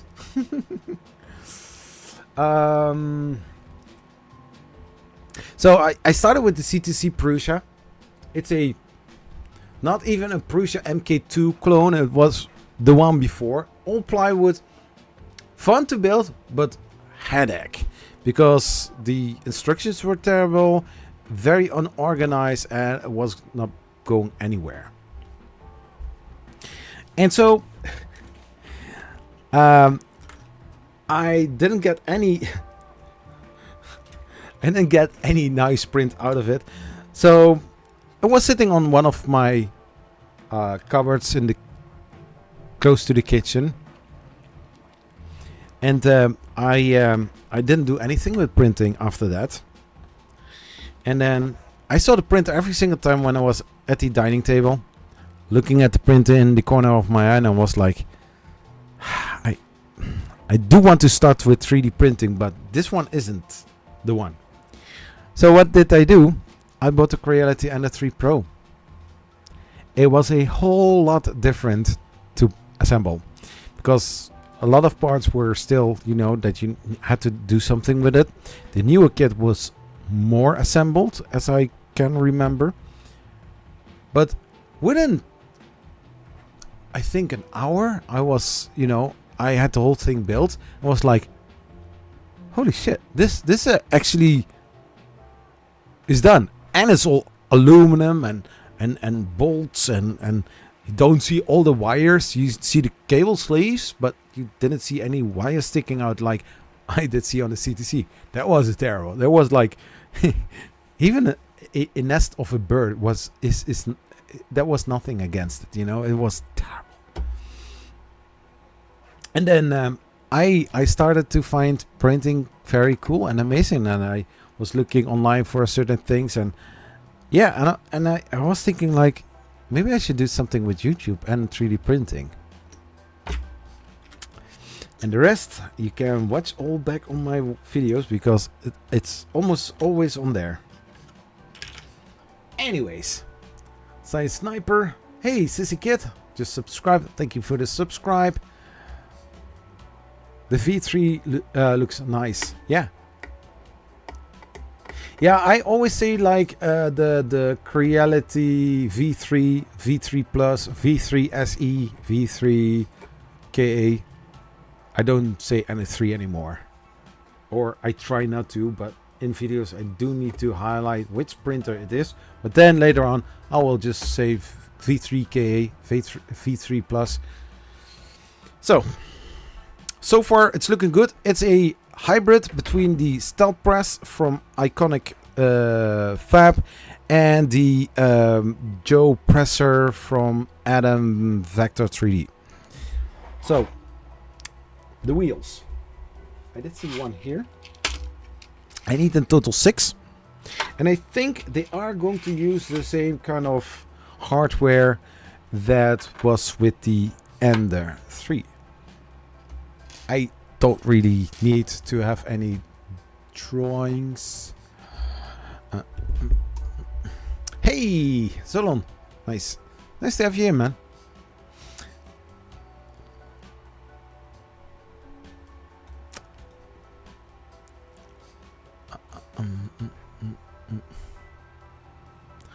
So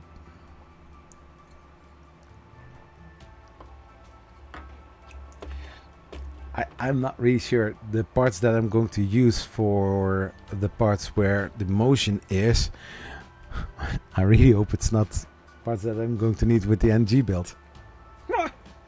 That would be fun. I will manage it. I have 2 other Ender 3s.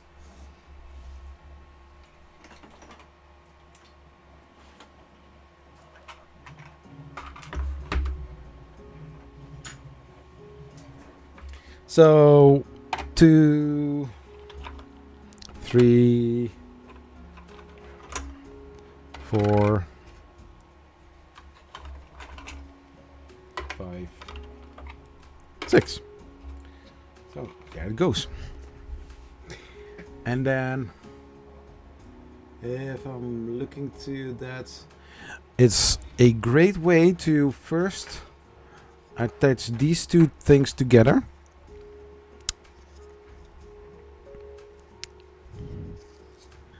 And this is going in like that. And then we have here the buses with the wheels, just like that. Okay, let's assemble these parts. I hope everybody can see something, or else I'm going to move. So this is going on the side. I know that the eccentric nuts are being used as well on 2 sides.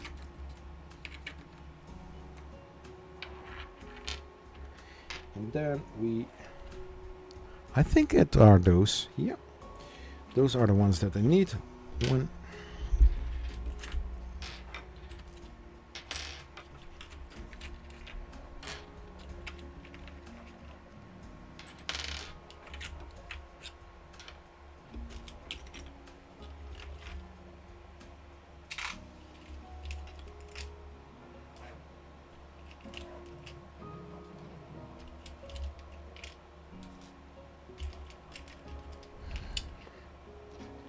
Yeah, I'm going to check myself a little bit later if I have the right ones.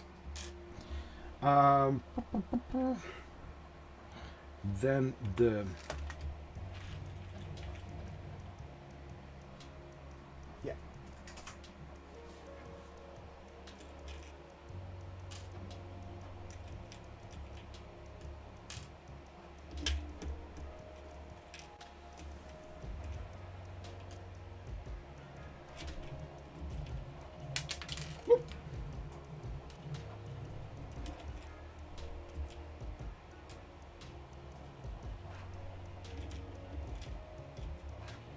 So, just like that.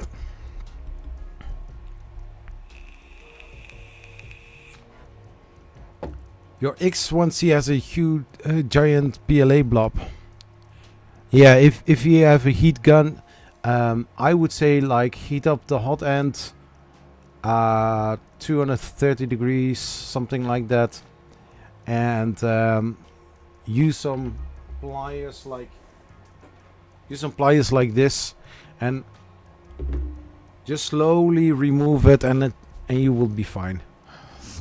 One of these years I will get every printer I own up and running at the same time.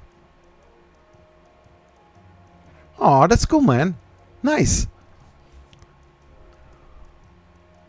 5 different Ender 3s. Also, Frankenander.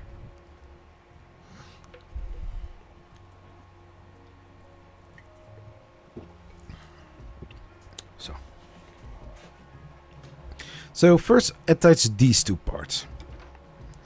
Now I need to measure, but before I'm going to measure, I want to see which kind of M3 screw size that he is using. So M3 times 10.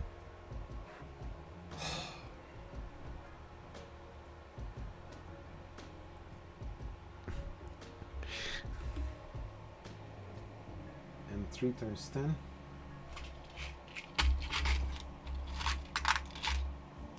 Oh, didn't I just take them for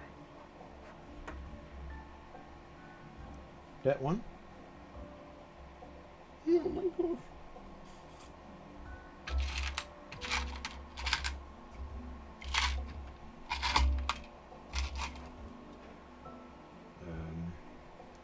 Can I come away with 12? Oh, it screws in from the other side. Oh, wait. I can use 12.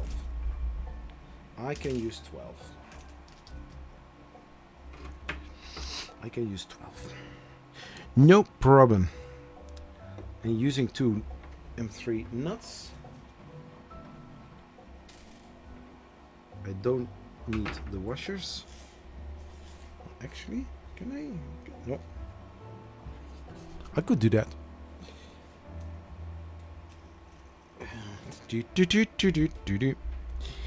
Now.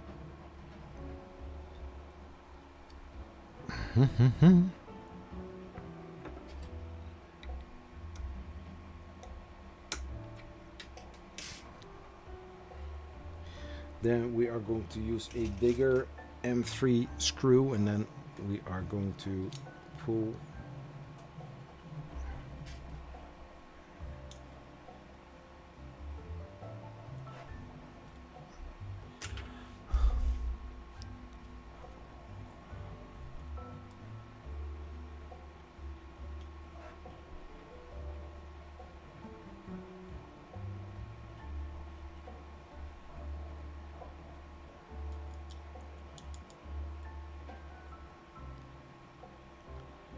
Hey, Bearded Printer, how you doing?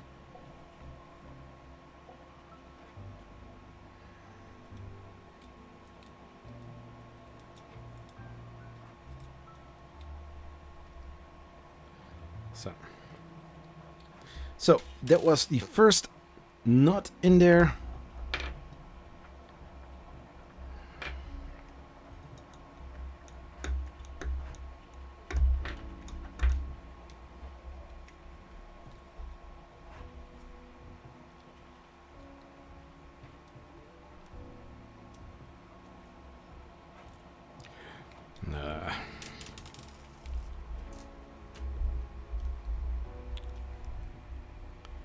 Time to head home. Hey, have a safe drive.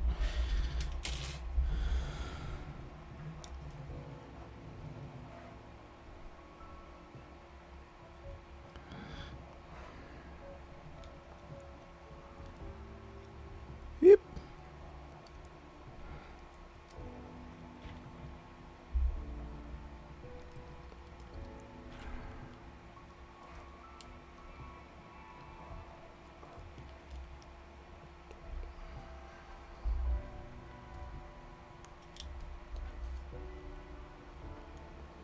Yeah, I want to make sure that it is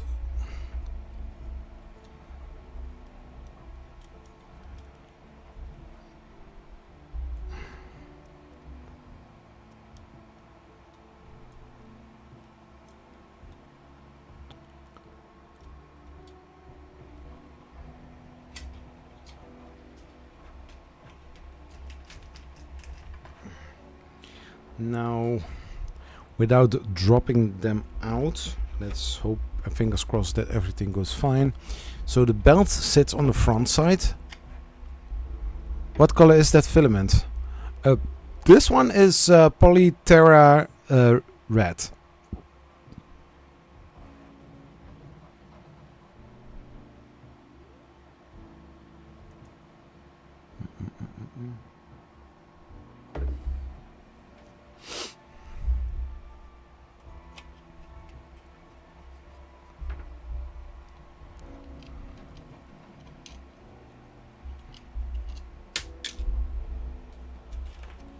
Serious.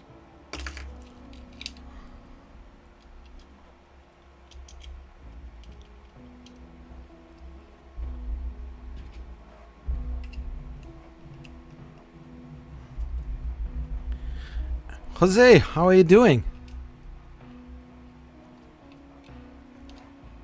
Yeah. So it is in there. So now, yeah, you don't see anything because I'm not.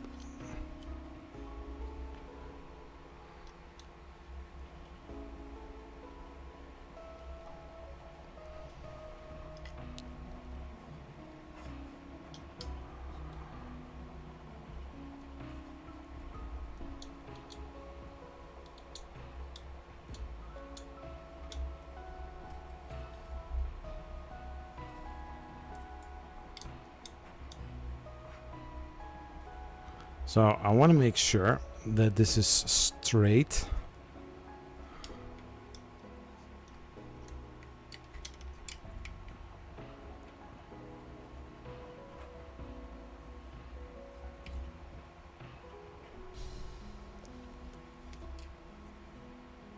Yeah, nice. So this is the part where then this goes onto.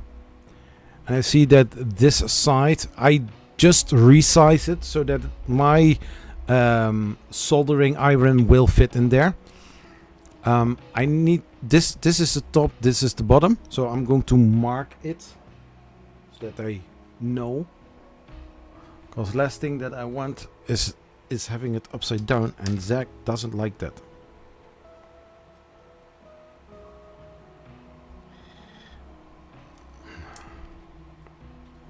So yeah, I'm doing great. I'm doing great. And so here the screws are.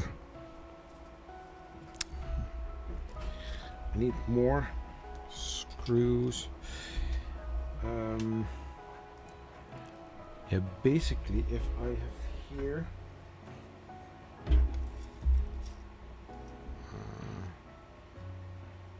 Yeah, they are I don't know how far space there is between there, but I think that this would fit, you know, very straight.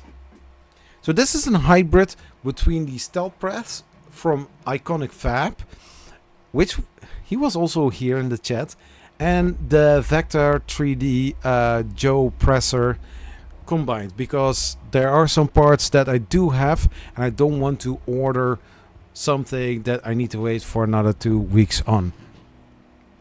I mean, like, yeah, you can see I mentioned here the Ender NG build, but doing a lot of projects means that I need to have a heat insert press, making sure that the whole job is going as smooth as possible. Because I ruined last live stream, I ruined a very perfect looking part, and I don't want to print everything again or using parts that are looking like this.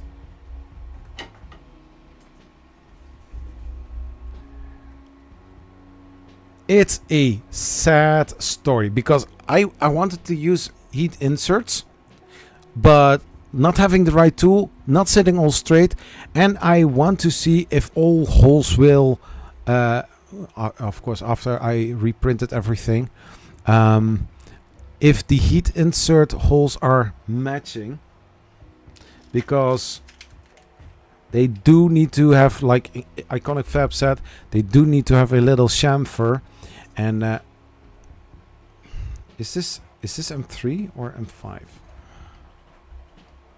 Yeah, because this is, you know, just like this. And so the extra plastic that is now sitting there is going to mess up the whole heat insert. So,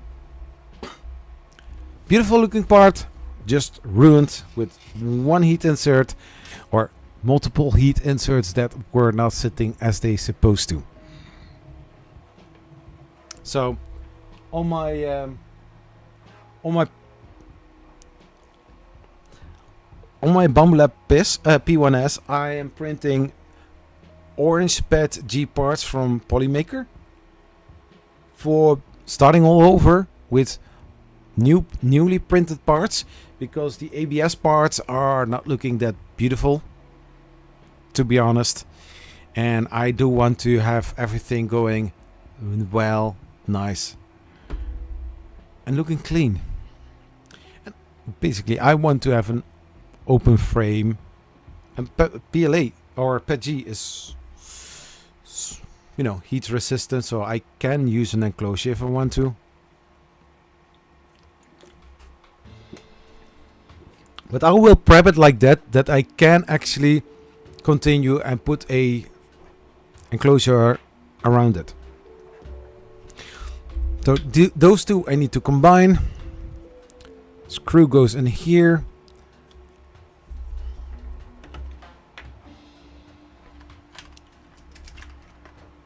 M12, M3 times 12. 2 nuts. Don't get too nuts, right?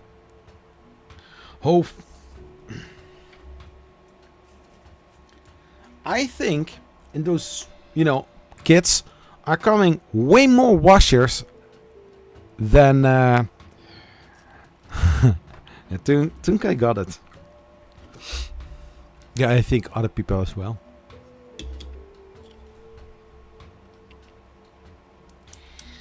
I got a shipping notification from a company in Prague.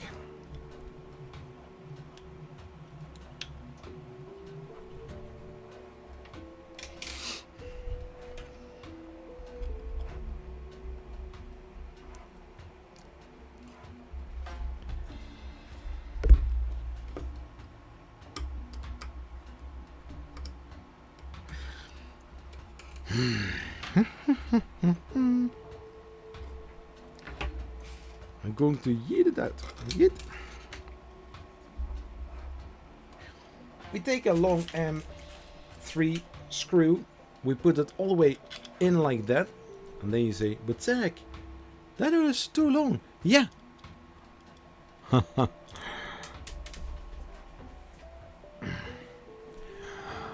Oh, maybe it's the new Prusa MK1. Might be. So I need to consider what I want to do. Okay, look.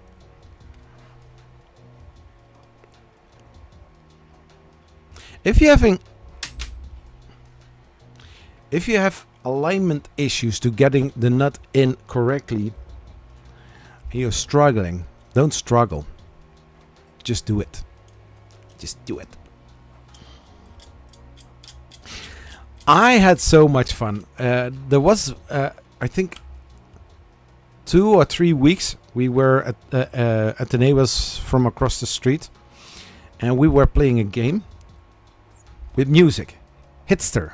So basically, the game goes like you are going to scan a QR code that is linked to a song on Spotify, and then the song is starting to play, and you are going to guess if the song is before or after the year from the card that you have laying in front of you.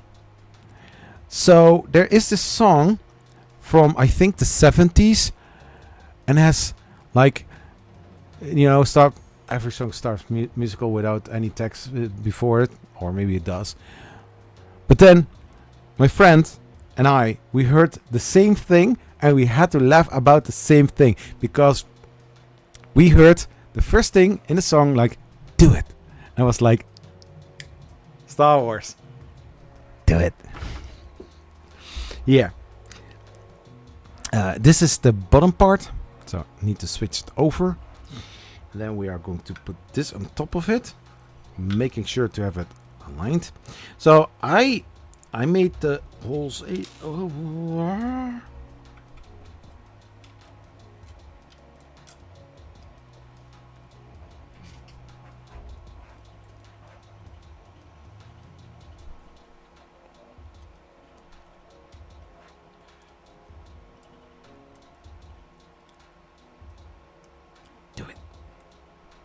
But that was so fun. We were laughing almost an hour about that. And then every single moment, do it.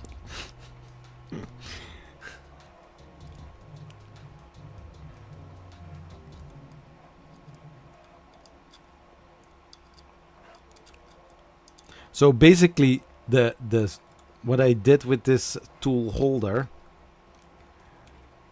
is adjusting it that many times in the X and in the Y axis, so that this is matching up with the soldering iron that I have. Now, I didn't scale it up in all axes, only in the X and Y axis, making sure that if I going to attach it, that I still have the right distance between the screws. And look at this. I now even have I can now even adjust it, you know, but looking straight down,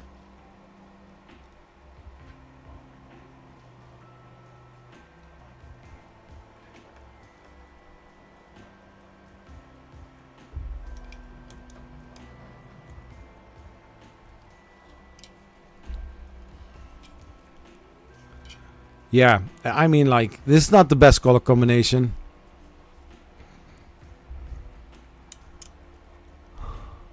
May the 4th.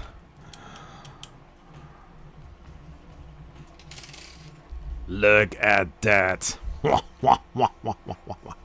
So, if correctly, the eccentric nut is going on this side in, so it's supposed to fit like this. Yeah, I'm feeling very eccentric right now. And so basically this is going on top of it. I don't know. Are there washers going in between? Oh wait.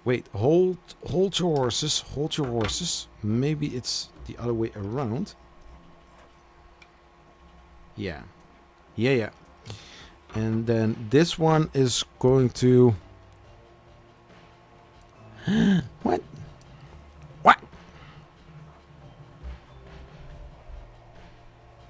Oh, you don't want to... You don't... Oh, no.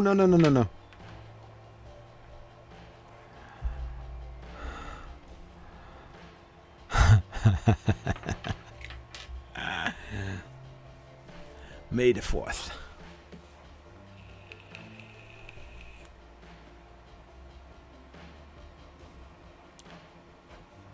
They really should Apple naming conventions. I mean, like iPad namings were horrible when iPad 3 came out with Lightning. Yeah.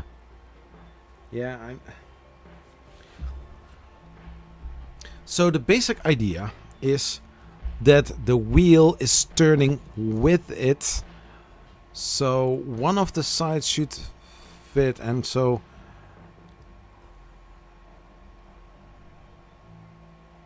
it shouldn't be. This shouldn't be a spacer. This should actually go in one of those holes. So I need to make.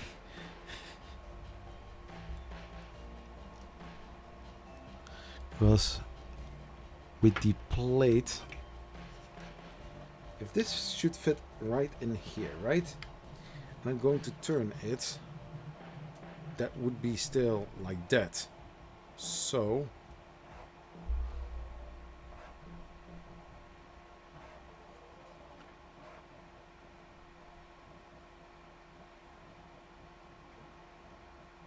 Oh.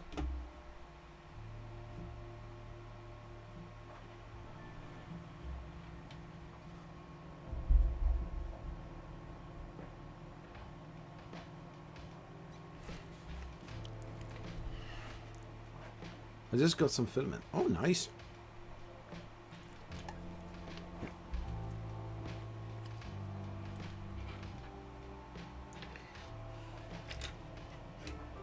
So.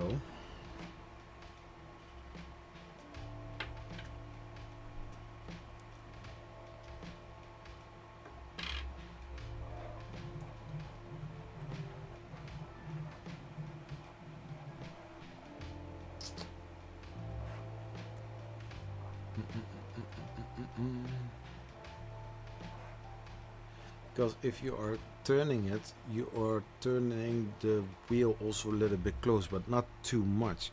And I think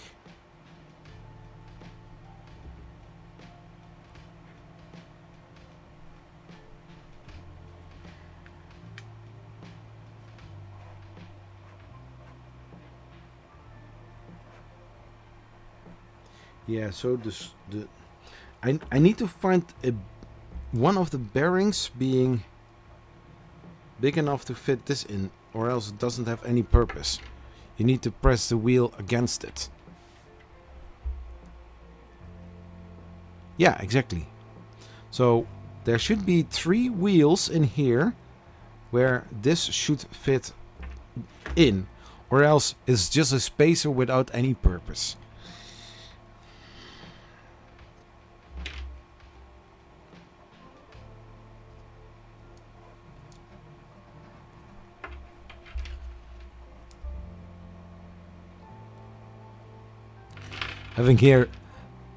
Having here 6 wheels that are all from the, you know, spacer side.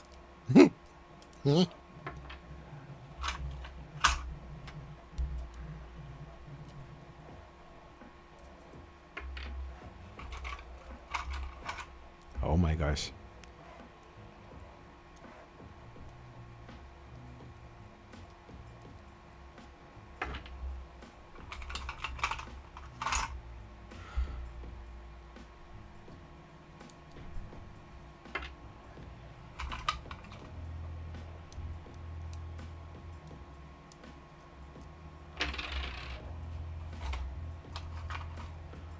I don't care.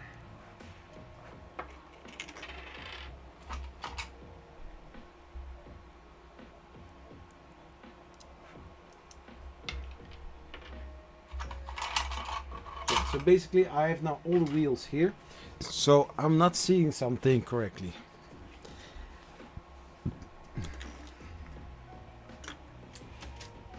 But I will figure it out.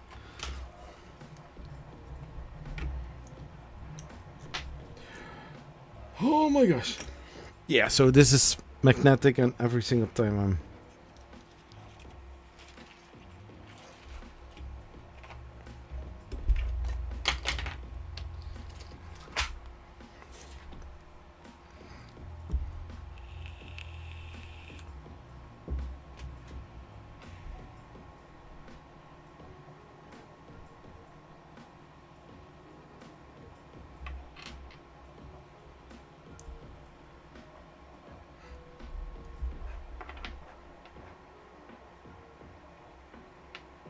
This one looks a little bit bigger.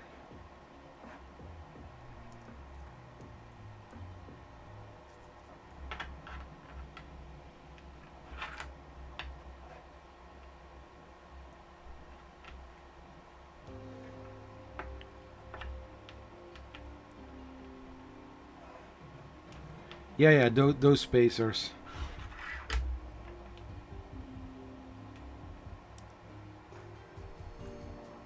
Well, if this is just sitting like this, the hole is just offset.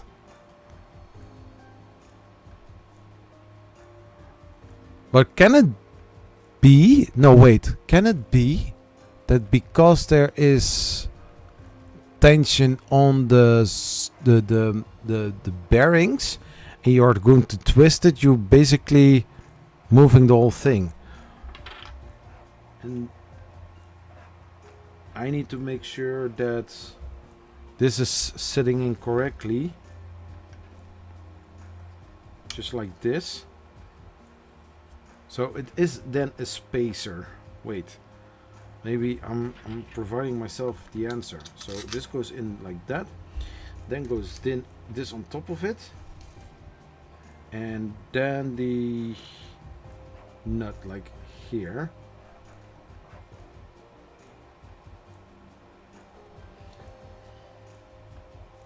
And I need to make sure to have enough tension on it so that the wheel keeps in place, and then if I'm turning it, it will turn with it.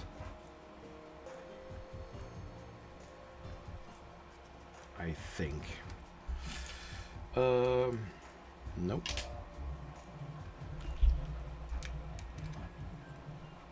Nope. What? What?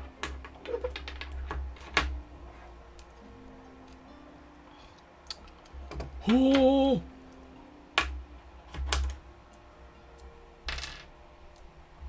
How eccentric.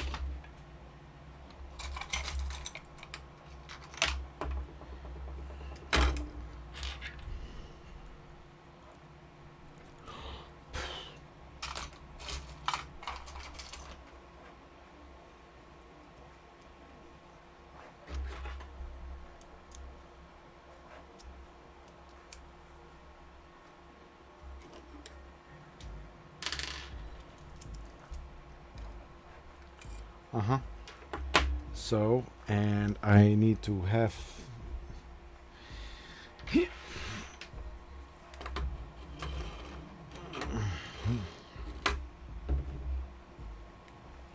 I know I don't have the right plier for this.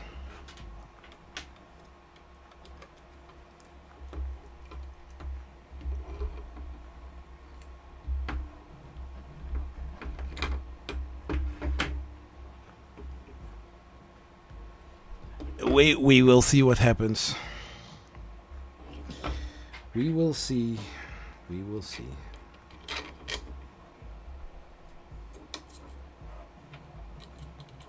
Because if all wheels are the same,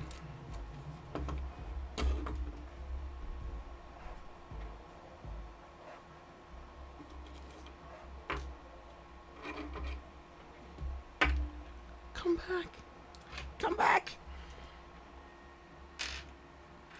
Longer.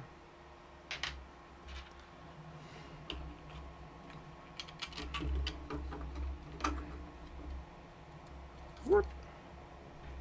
Whoop.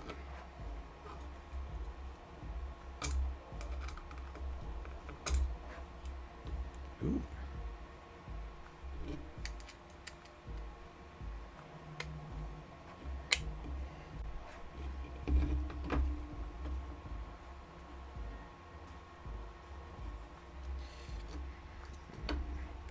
Yeah, with some of the wheels they did came apart.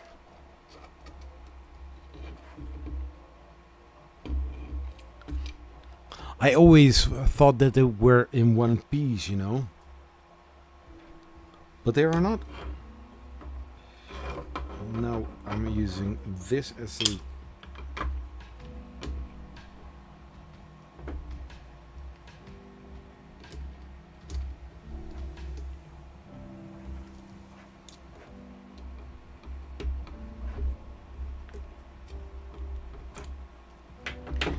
and then the other one. The other one. Oh. It's the other one.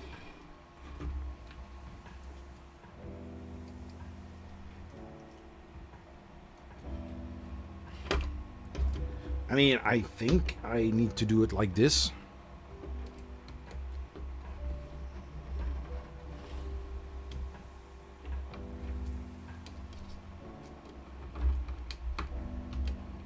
I hope everybody can see this.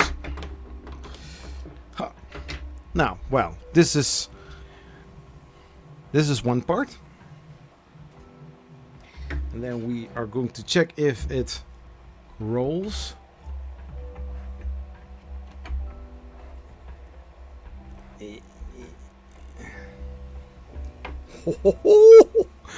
Oh my gosh.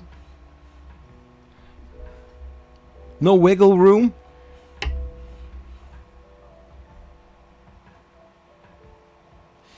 I do need to say that this arm is a whole lot bigger, as you can see, but now I can, you know, I can use it, you know. Now I need to find the others.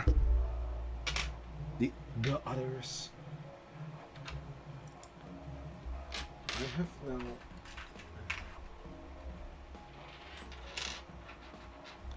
and these are too long.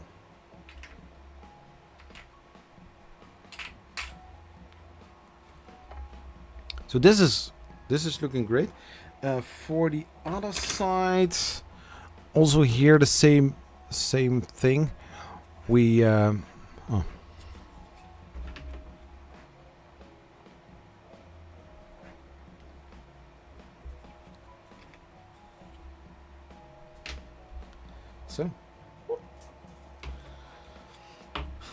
So here on this side, and you need to make sure to have the screws that are not too long, or else you're going to run into issues here, and you want to avoid that. So that part we are going to build now. This and it stays here like it's all. Keep yourself in place, Zach. So eccentric knot is going in like this.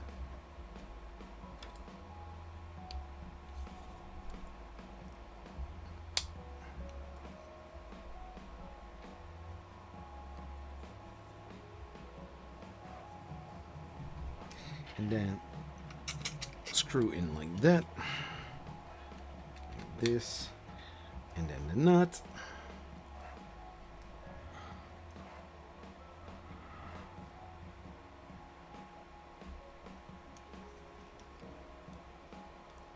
Yeah.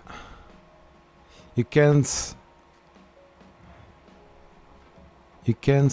the arm to move freely, so that the counterweight will work correctly. Yeah, I can always adjust it. When is the filament giveaway? In 8 minutes. Yeah. Of course, I'm going to do that, but now it stays in place, so that's good.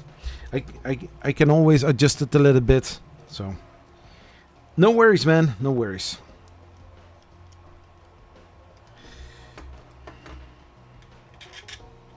I was not planning to leave it like that, but oh my gosh, so nice.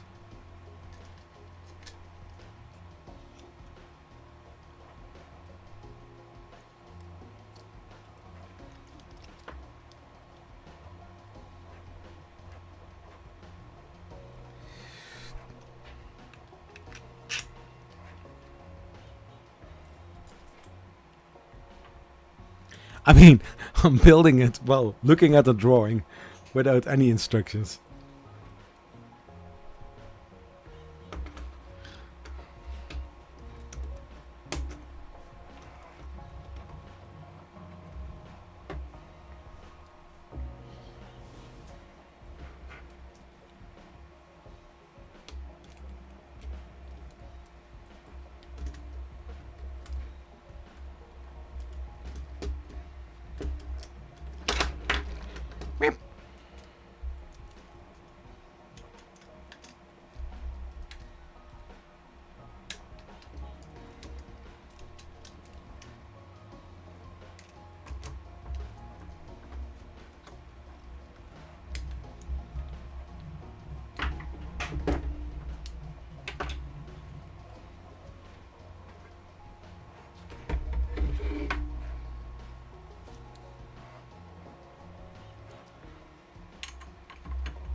So now they bump to each other, which is not the idea.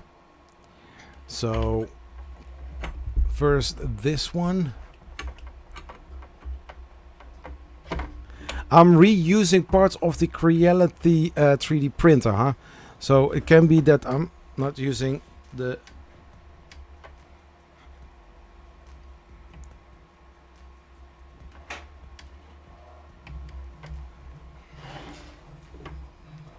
So.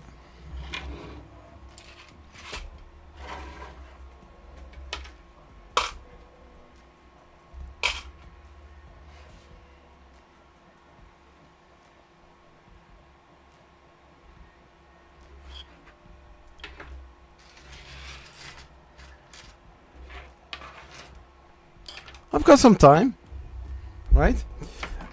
Anyways, so here from Vector 3D, they are using for the fixing.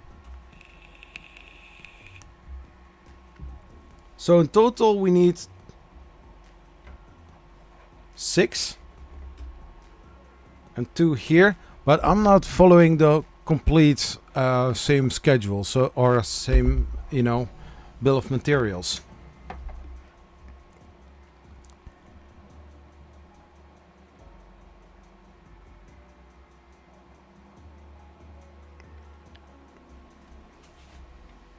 Oh yeah, that might be an idea.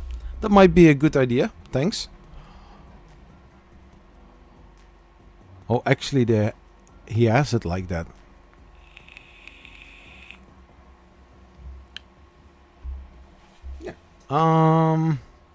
So you still have 4 minutes to enter the giveaway. 3 minutes to enter the giveaway.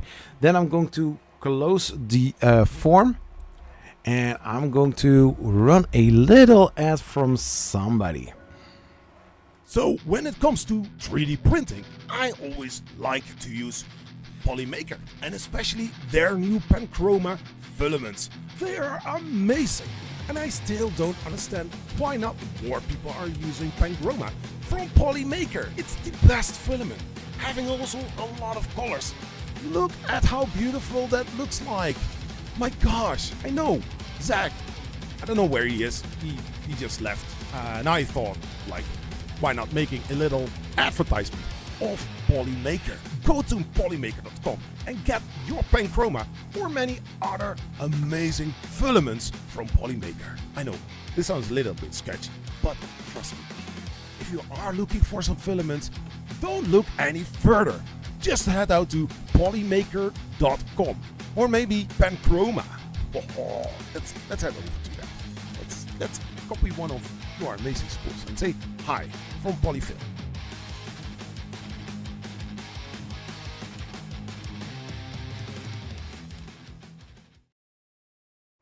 So that was a Polyfil with amazing Panchroma filament and also some other cool amazing filaments. Go to polymaker.com after the stream or during the stream as a, you know, as a token of appreciation. If you have a reseller nearby that also sells Polymaker filament, check them out. They are amazing. They are amazing filaments. Anyways, what is also amazing, there is the giveaway live stream. I'm not doing a giveaway live stream yet. Wheel of names. Let's see.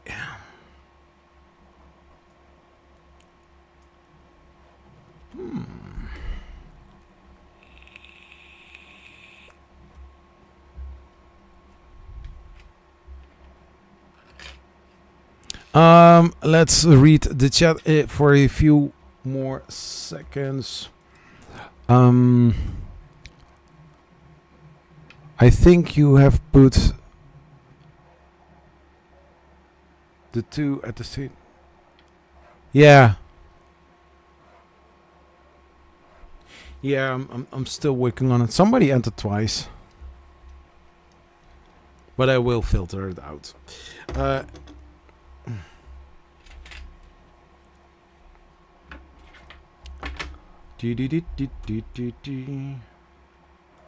Is it time? Woo. Yeah, it's time. Well, no, Zach, hold your schedule.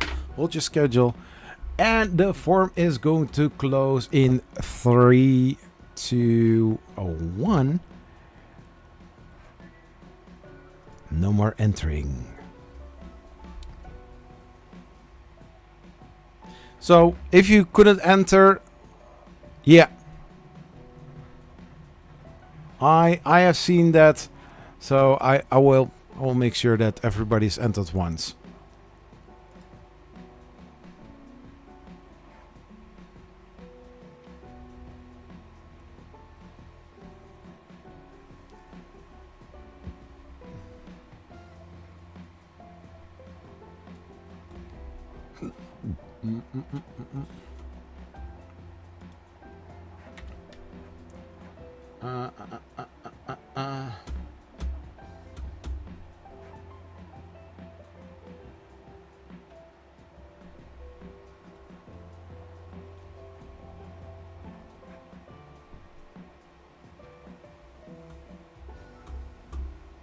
Let's see.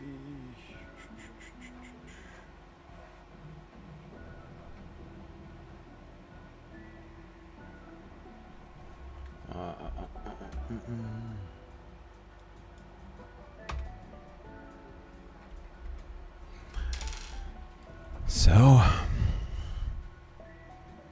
yeah, I saw, but basically, here is my display, and if you can see, there is, if I'm going to sort,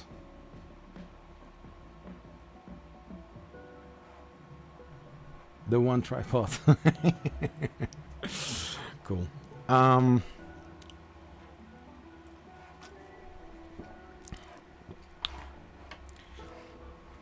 How many times shall I shuffle? Between 1 and 20.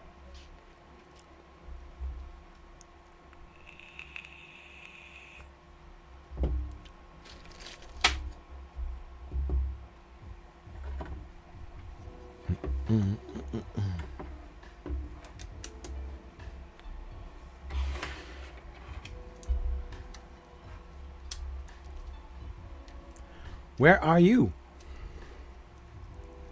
I don't know.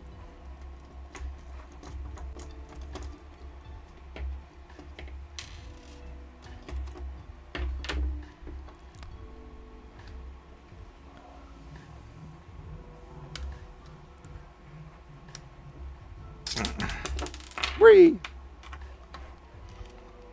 I'm switching the screws in the meantime. So I'm going to do a 7.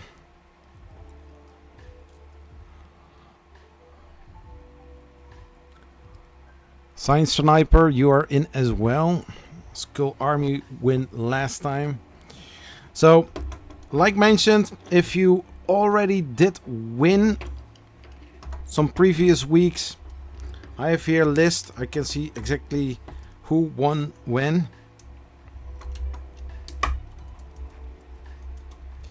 Then I'm going to respin, so that everybody has a fair chance to win at least one time during the stream. I think that sounds cool.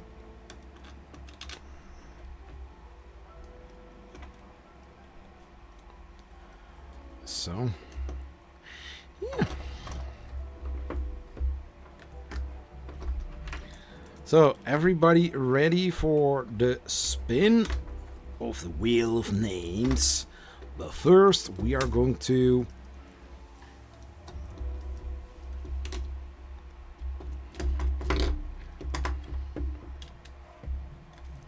turn all these.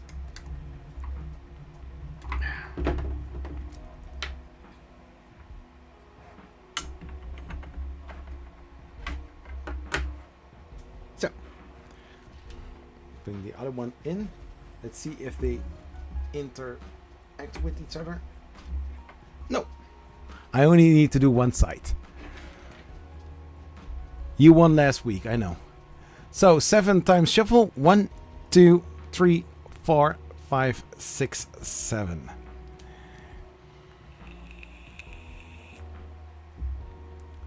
3, 2, 1. May the odds be ever in your favor.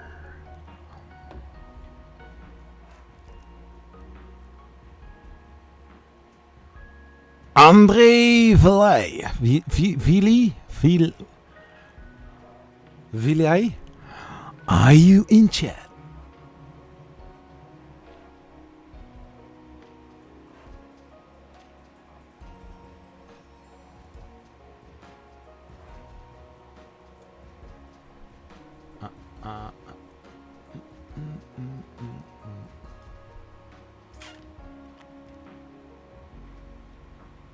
André Villay, are you in chat?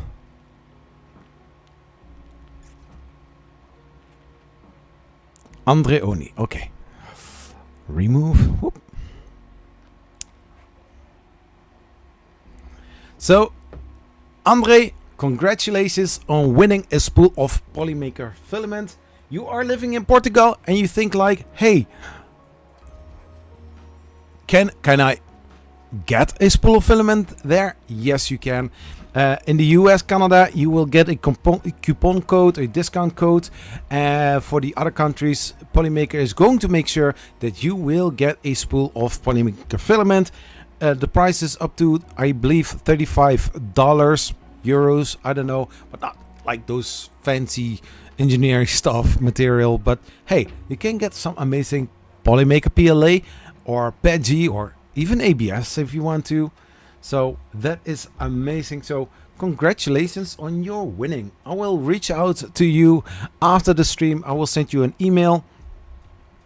I also need to do something on my end as well. And then you will get an email and then you can get some amazing Polymaker filament. Oh, you didn't take it like that.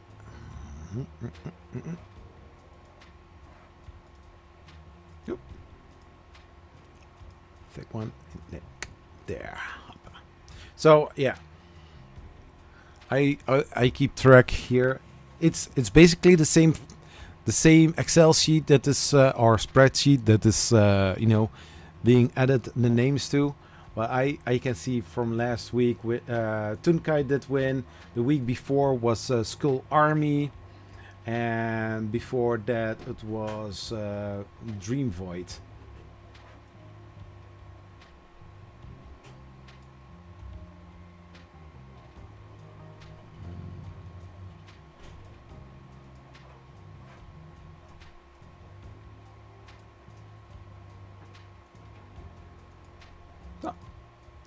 So that is that. Congratulations. Zachary 3D prints is awesome. Thanks, but without Polymaker, we cannot do those kind of giveaways. And you know what is also awesome? I only need to do one side. So, like somebody already mentioned, turning this one and this one so that it's going smoothly. $35 buckaroos. Difficult decision. Ooh, yeah, there are some amazing spools of filament, and check out, for example, like the Galaxy filaments. They are beautiful. Panchroma, very nice filaments as well, and especially if you are doing Hue Forge. Panchroma, man, I don't want to say, but the sky is the limit. You know, you can make those amazing Hue Forges.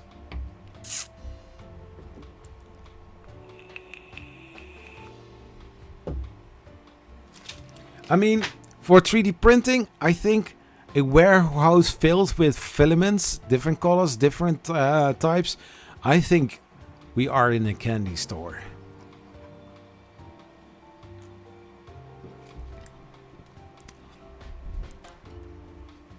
Back to the build. So, this is looking amazing. It does work. I don't need to adjust two sides. The only thing that I do need to change is the wheel a little bit. I am not really sure if this is going to work.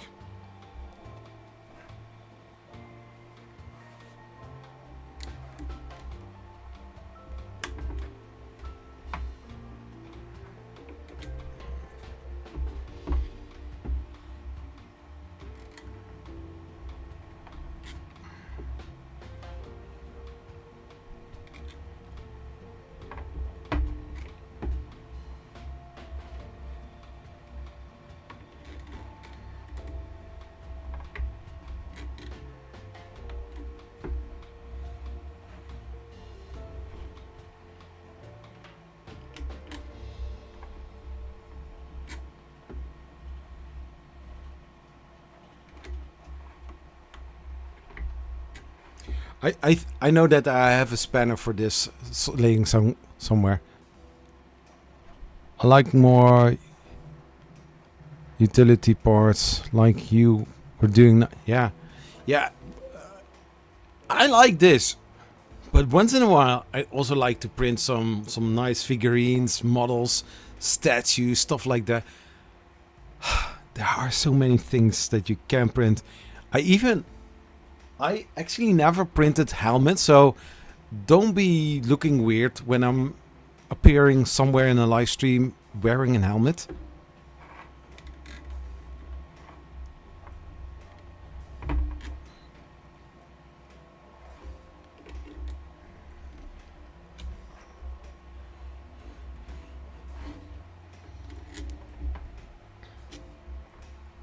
Yeah, so this...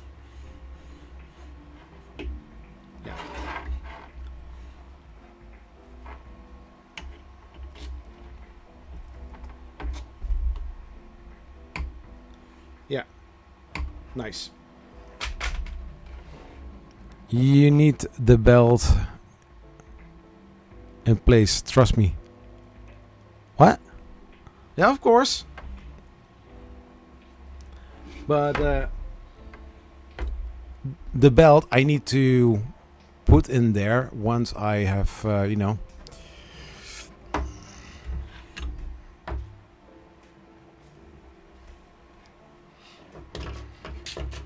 And I need to look for which kind of stepper mode I'm going to use.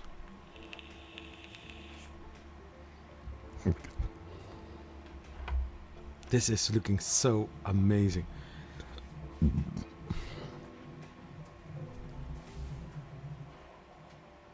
Yeah, that is something I'm going to use to finish it.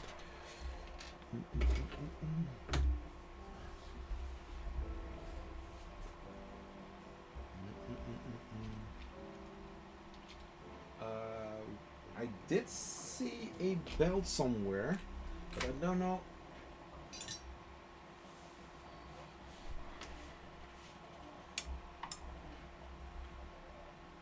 Yeah, are you using belts? Coming up.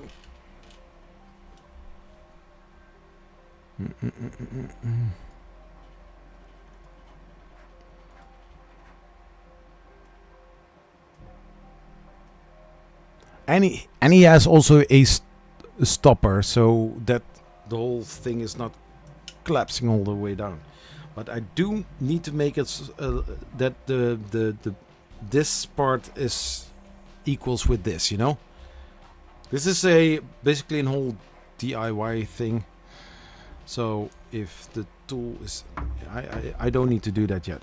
First I need to make sure that I can put the belt in there, and then.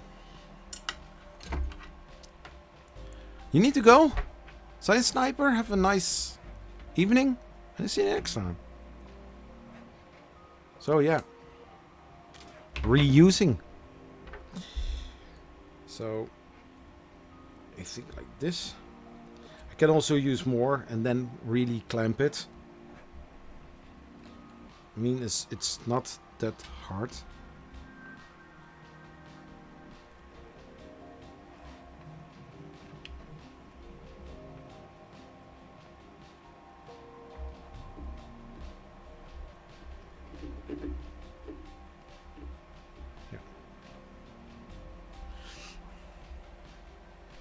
And I think which kind of thing. Yeah, I need to check because I also need to. That's going to be fine. I think an M8 or M3 times 8 screw.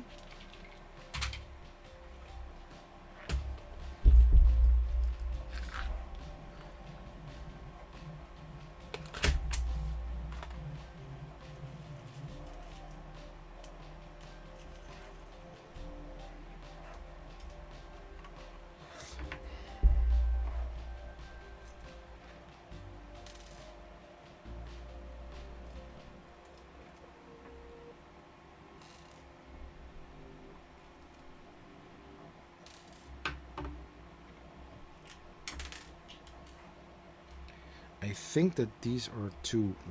Oh no, perfect.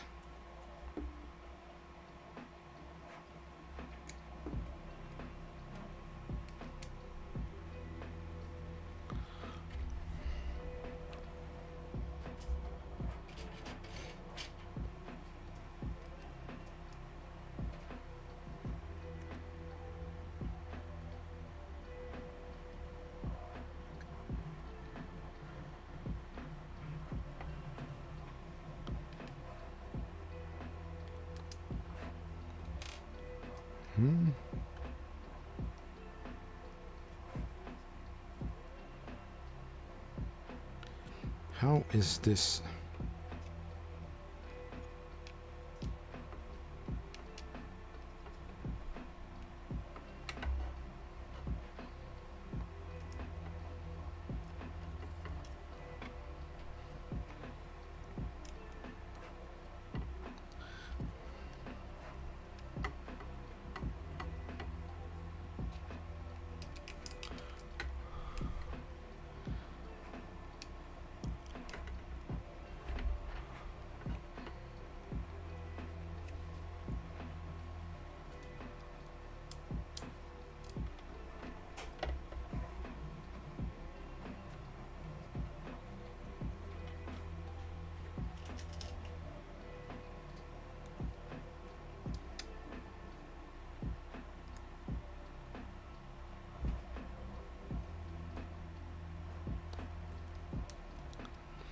I think they want me to use an M10 over M3 times 10. But those I don't have that much.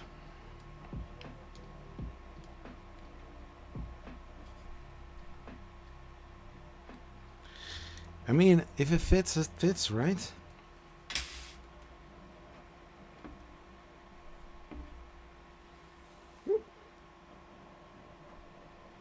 I mean, I don't know, you can put it, I think, 2 ways around.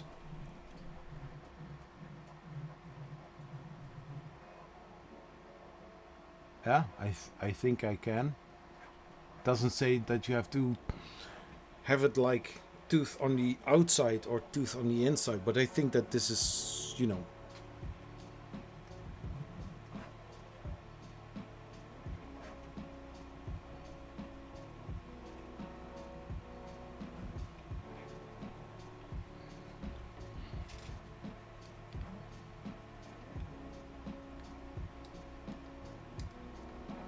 So, that is part 1.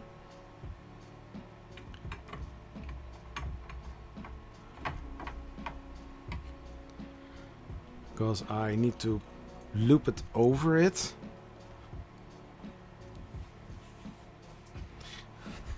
And I need to adjust it into the right size, right?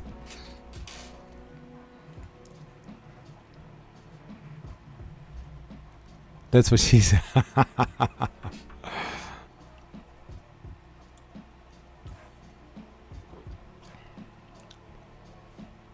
Yeah, I'll take my sweet time with this. I'm not going to rush anything. I hope you all have a very pleasant time, and me having a lot of fun as well. Or maybe you see me suffer and you're like, I don't know. So I'm not going to cut everything off right away, but I need to take away. No, I don't need to. Who says that I need to, Zach?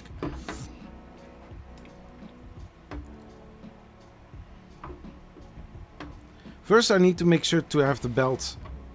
Yeah. Zach, make up your mind.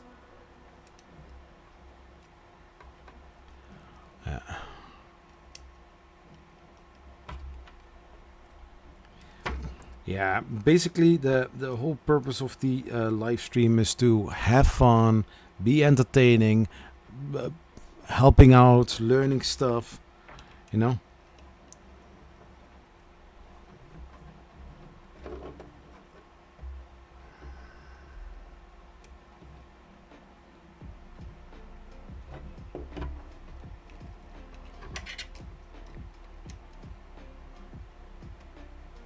Yeah, exactly.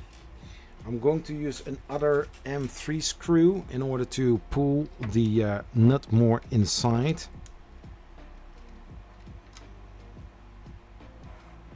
I know. I'm eating a bowl of cereal. I love being an adult. You cannot tell me what to do. Yeah, that's cool.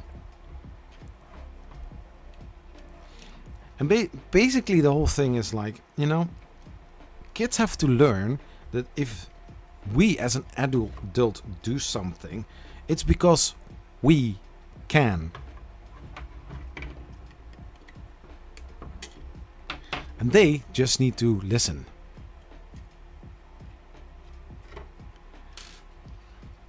I will do that.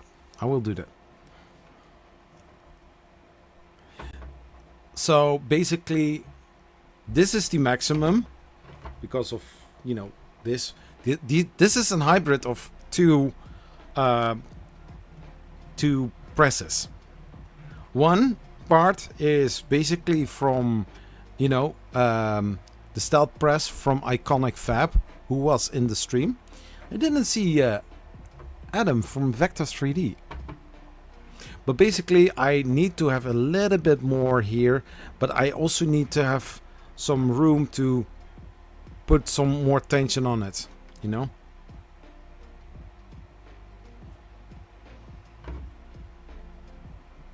But I know exactly what you mean.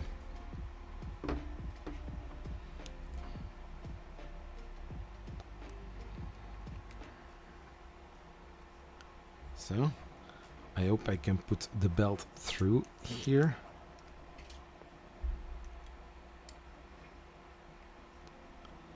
Yeah, this is the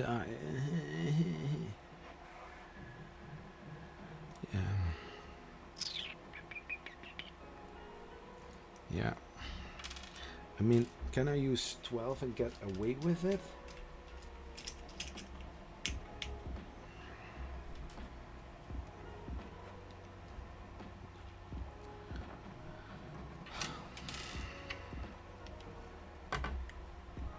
Yeah, but if I mean, like,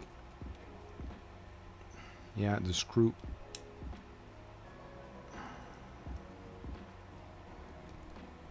Yeah, it's going to scratch over the metal.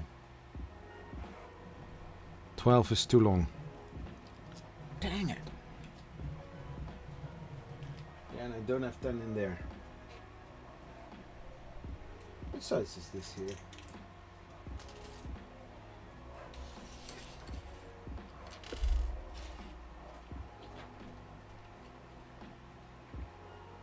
This is a 10.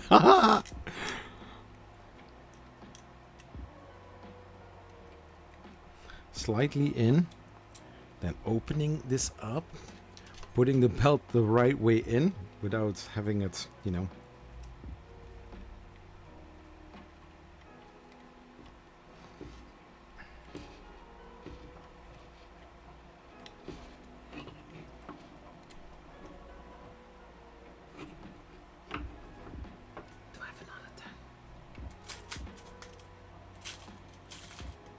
For some reason I got a 10 here.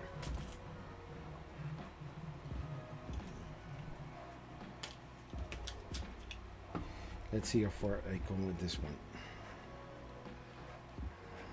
No, need to throw this away.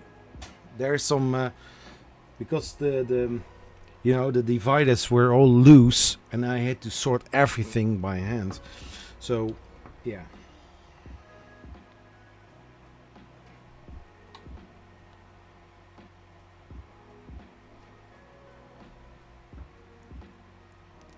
Also, Zach, I did something stupid today. Did you? After years of printing and without driving the nozzle into the bed, I scratched the KA bed badly. I think I grinded the nozzle something. Oh my gosh. Toon Kai.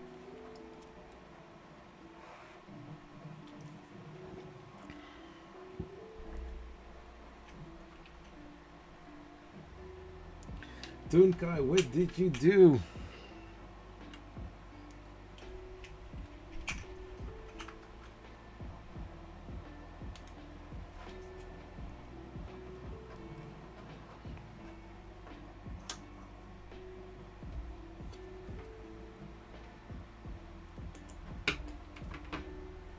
What did you do? Oh my gosh.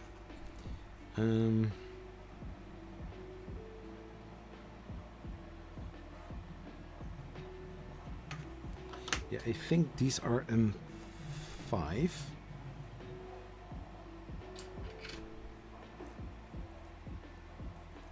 Yeah, M5s. No, this is the oh. This is an M5. And that one doesn't fit.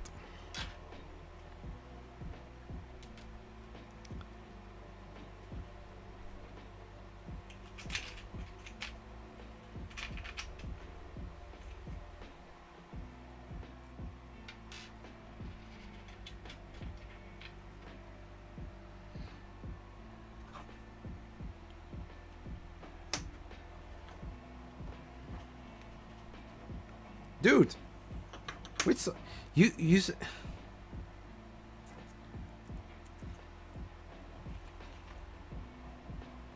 which kind of flange bearing is he suggesting for this one? Mechanical eccentric nut spacer, GT belt, approximate.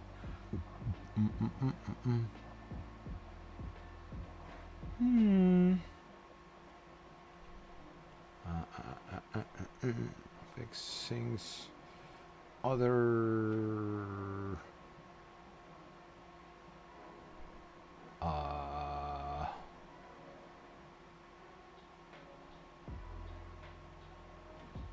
Bell.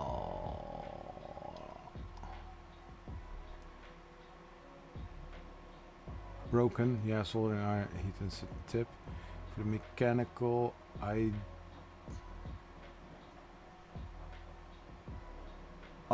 ooh, those. Oh, oh yeah, I have those. Then I need to have this one, I think.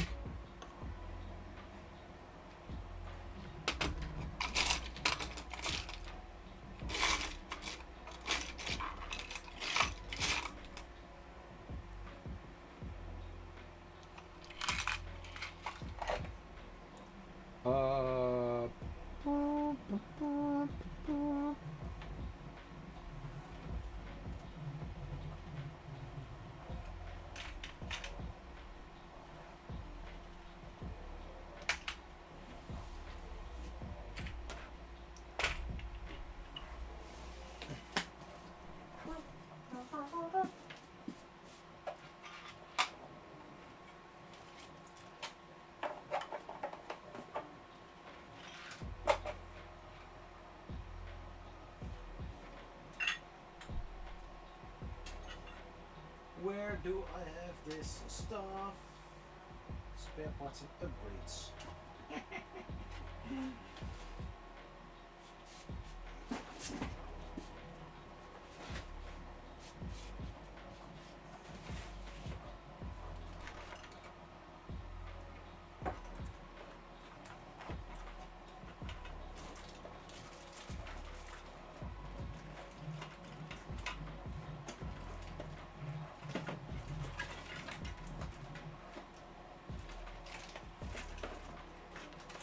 I'm going to make a lot of mess in here because I can.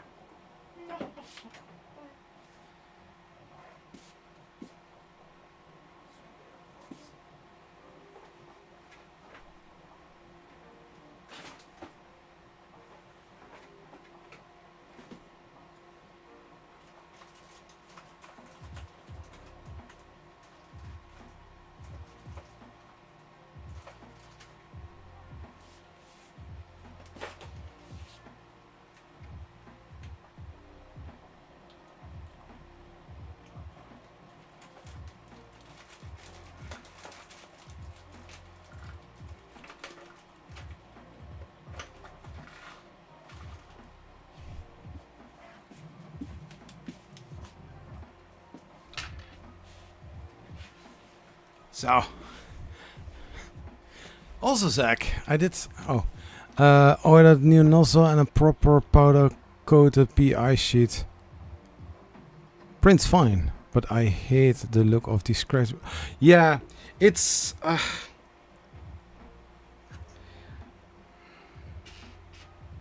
so is this M3? Because I'm at the point of throwing it everywhere. So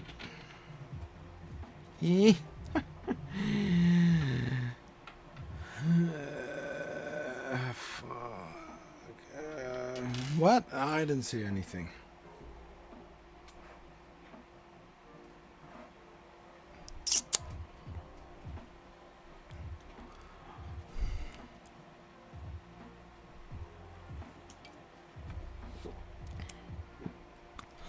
In my head, I'm thinking about where did I put it?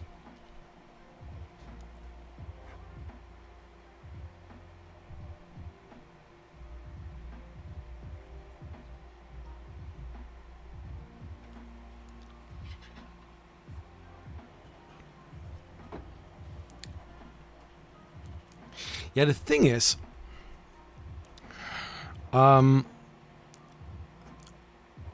if I would make a little adjustment here, is that the belt cannot run off, if you understand what I mean. Like, the belts are just here, you know? Or the new plates, proper powder, and also it was my fault. It was suddenly applying the Z offset twice. So these are M4, and I need to have an 3 millimeters. So yeah, so the 3 millimeter is the one that you need for M3 screws. So I need to check they can screw with me.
Now,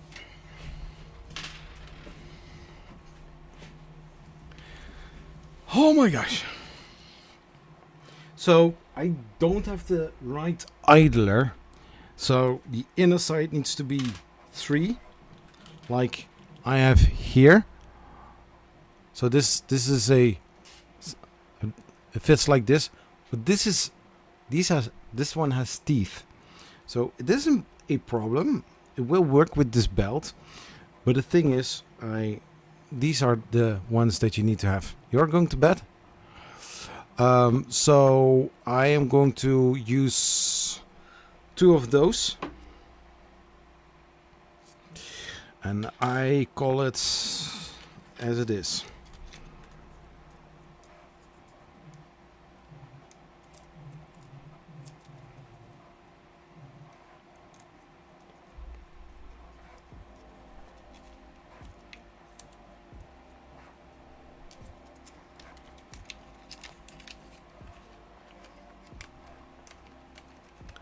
Because in the end, these won't fit like I want to on a project printer build. So I'm just going to use those. I mean, again.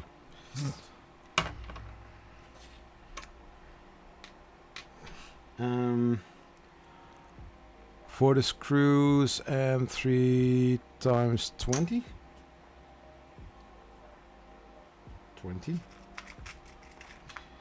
Then I'm using some washers. Also loading in some nuts here.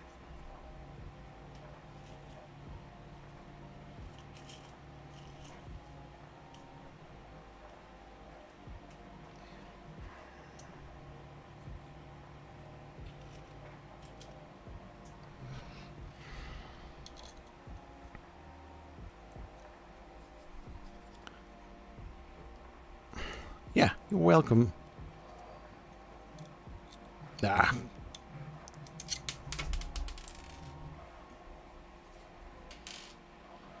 Of course, it sticks to my...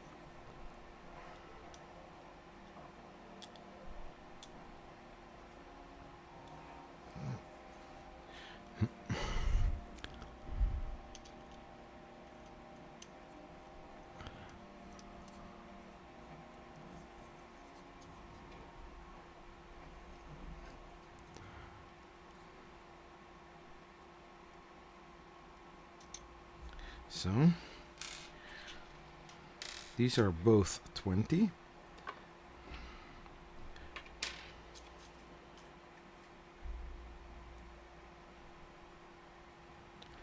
So, spacer,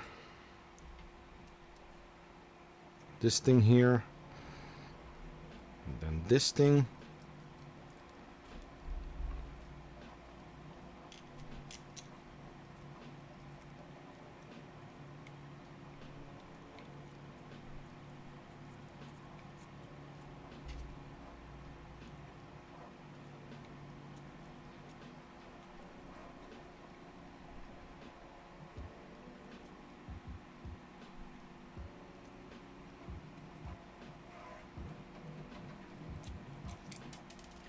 Oh my gosh, why didn't it take? Steph.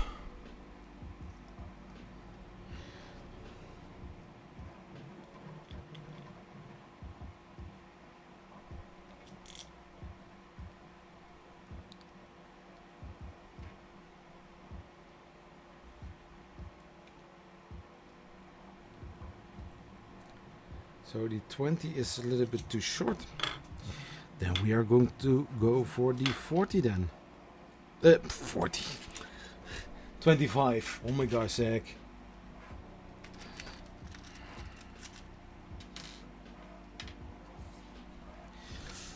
And then we do it like that.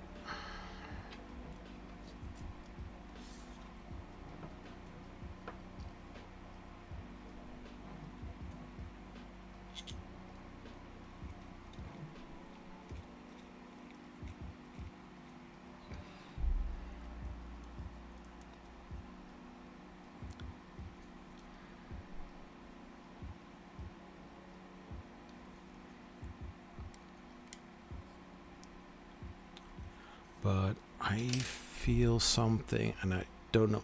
It's yeah, it's so there's a reason why it is like that, but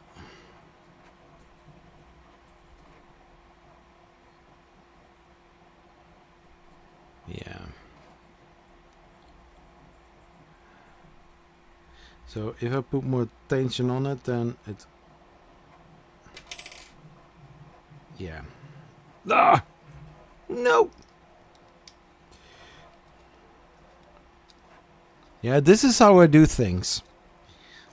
Trying, testing, see what works, and if it doesn't work, well, try again. And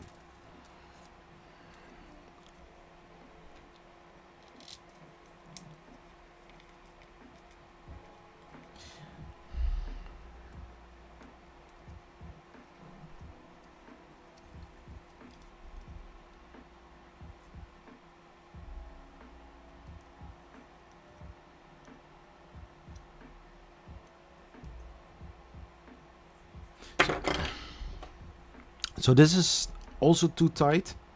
So that means that, yeah, this.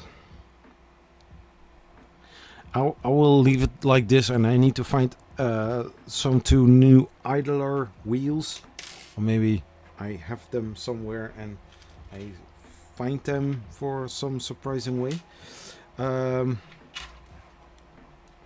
It's about the whole idea, making a tool, making it yourself as easy and nice as possible in order to use a heat press tool.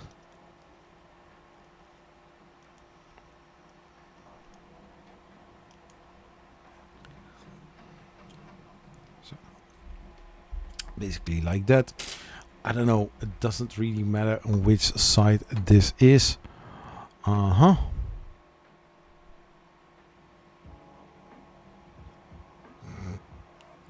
Yeah, I will leave it like that. But before we do, I need to put this one over it, or else I'm going to run into issues. But also, there is a stop right there. I did see that I had a fun thing laying here. Yeah, so it's basically going to be a little bumper. I have no idea what I'm going to use as a bumper.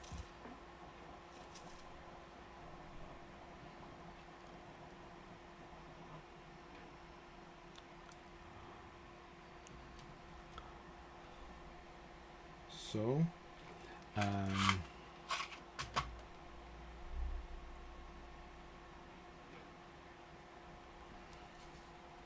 need to have something that I can move over it.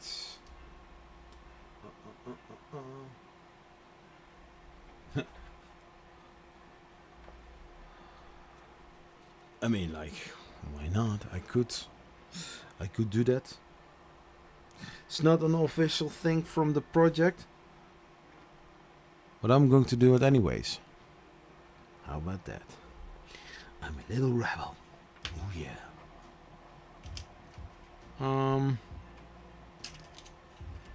Should we go for 12? Now everybody's asking, "Oh, Zach, where is that for?" You don't want to know.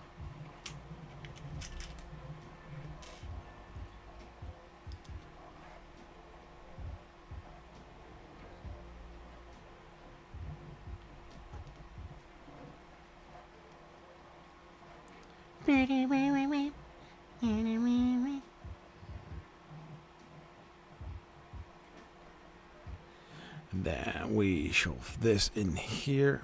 I don't know if this is going to do something.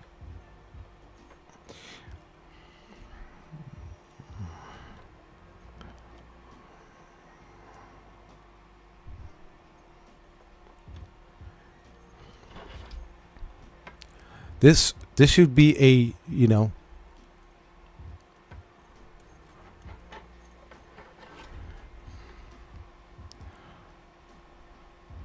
Like basically this is a stop or something, I don't know.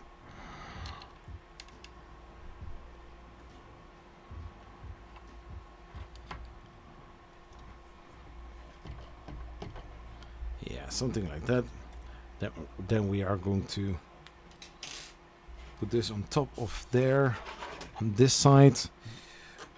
So M5, I already put them there so that I don't have any problem.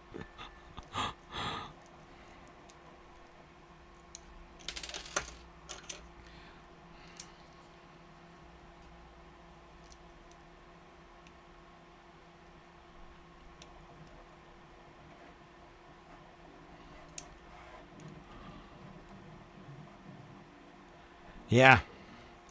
At this moment, it's not there.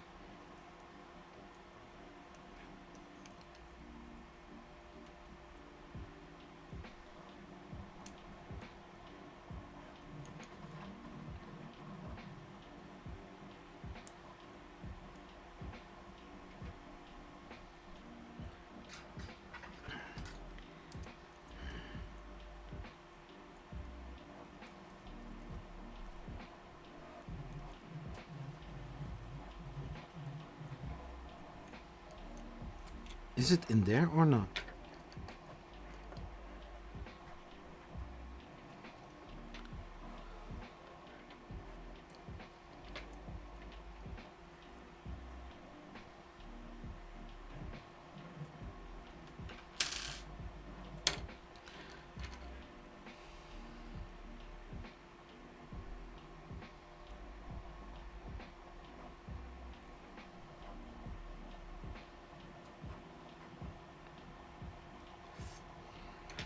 Yeah.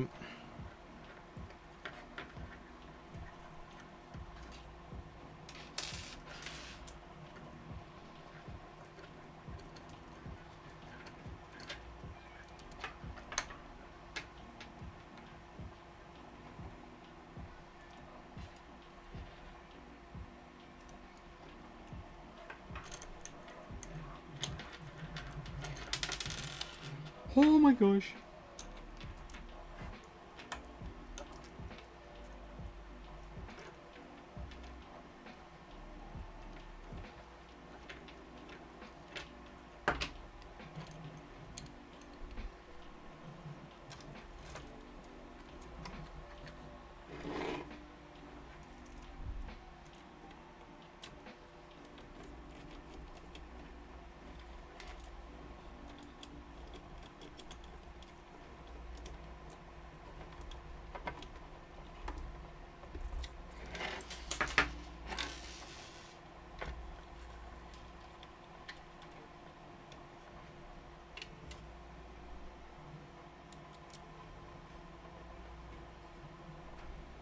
Yeah, so basically this stop is going to, you know, going to, yeah.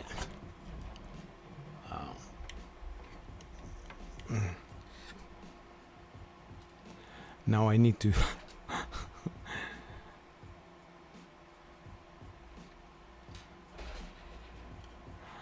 oh yeah. I have also a nut on the other side that I need to think about when I'm pressing this in there. I hope it is still in there. Where is the other one? The longer one.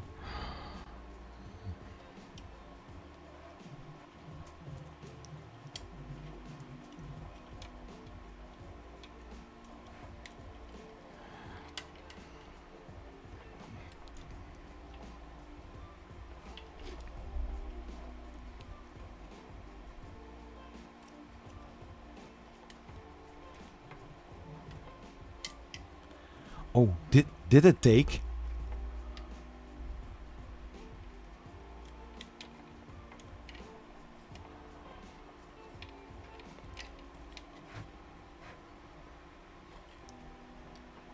So. Ah.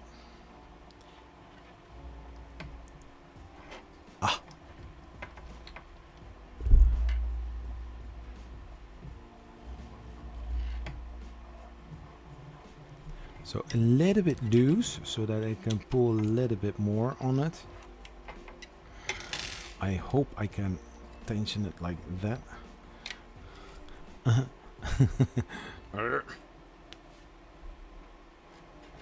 Wait. I'm so stupid.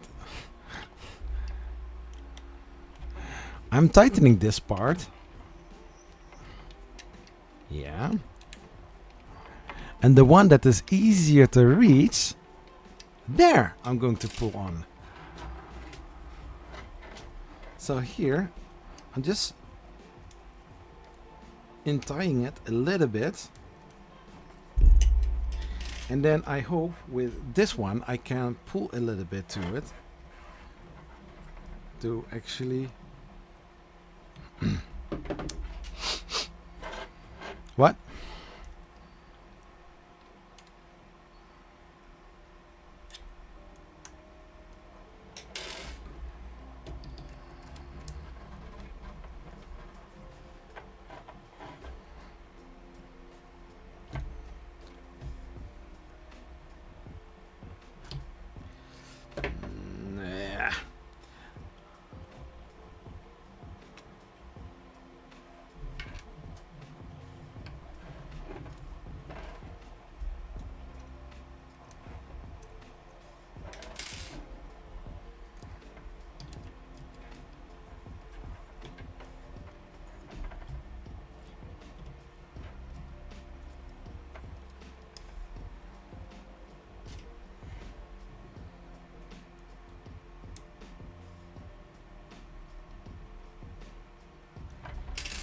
Oh my gosh. No.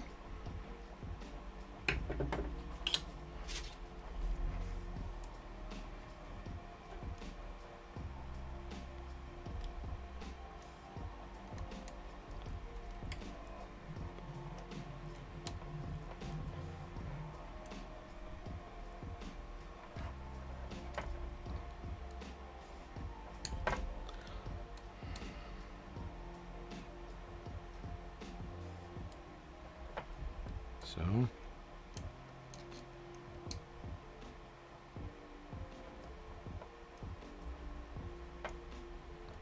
nice. So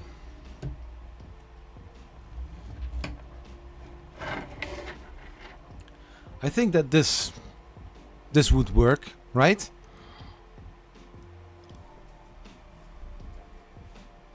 Now for the stepper motor.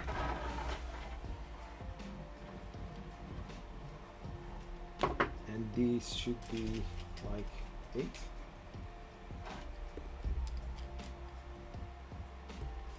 Also 10. No!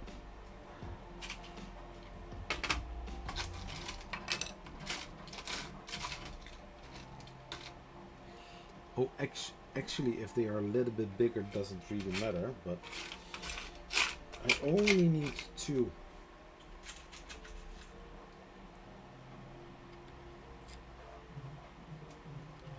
So a ring underneath it, so that there is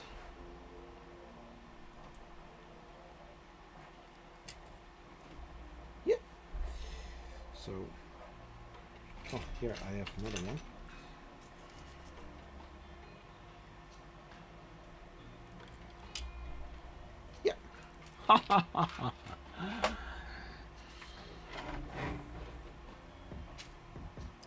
This one is too thick.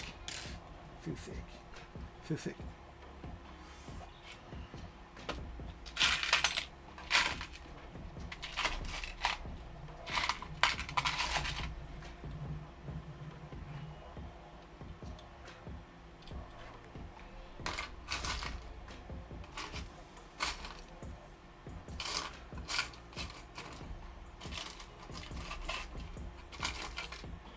Nope.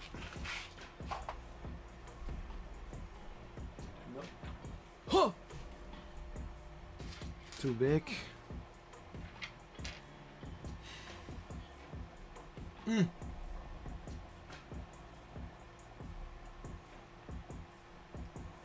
Jongen, leg die dingen toch gewoon weer eens terug, man.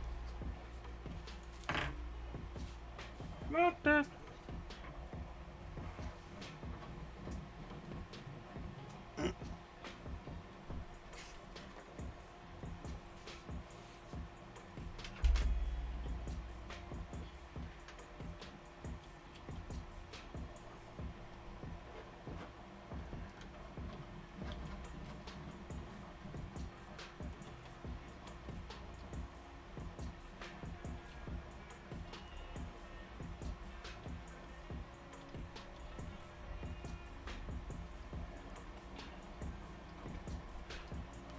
So.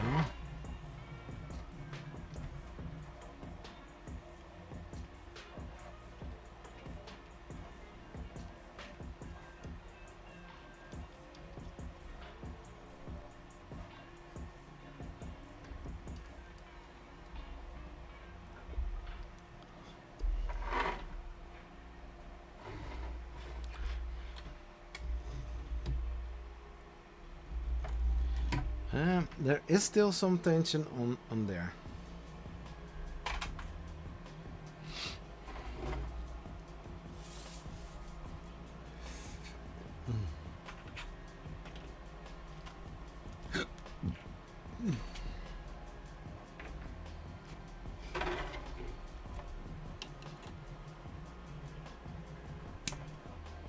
So, that was the story of the belt. The belt is no more.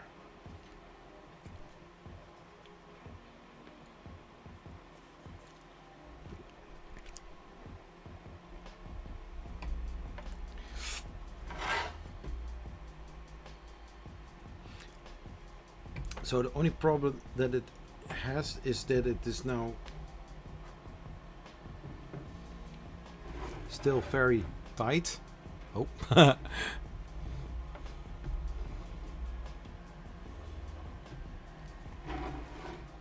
Yeah, but what I do want to avoid is that it is slamming back. You know?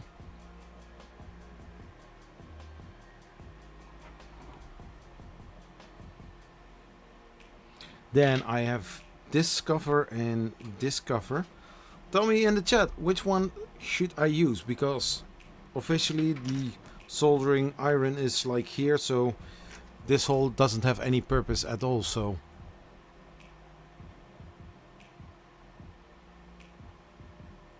yeah, this one. Okay, cool.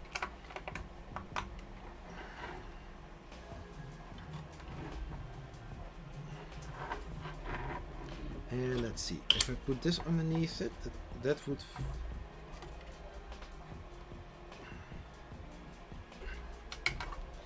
Okay. I don't know how this would fit.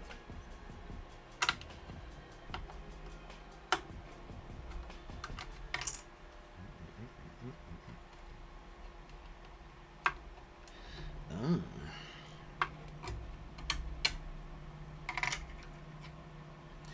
And not hammering down. Yep. Now look at that. Oh my god. Chef's kiss. Yeah, but Zach, where is the soldering iron? Yeah, good question. You have another one? Oh, that's right here. Now, I did mention that, you know, this is a hybrid between two designs. Mainly the base is from IconicFAB. It's the stealth press, and this part, everything above it, is from Vector 3D, the Joe presser, threaded insert heat press. Both on Printables, free downloads. The only thing that you need to do is sourcing some parts. Why does mine look different like this one? If you just tuned in, well, actually this is that I came up with the idea to build a heat press yesterday. And I suddenly start printing the parts that I can print. And I just cut out a part here. I still have it somewhere on my in my slicer when I'm going just a few steps back in order to recover what I did. And I need to make some iterations. Also here, there's this little cut part out that is looking uglier. So I'm going to design something to make it all look nice. But basically, how does this work? If you don't know it, then I mean, like, can happen. This is still, you know, I can just slide it in like this, but it's not going to work like that. So what I do, I take a piece of toilet paper, 2 sheets, just 2 sheets, and then I'm going to grab it like this, and then I'm going to press it right in.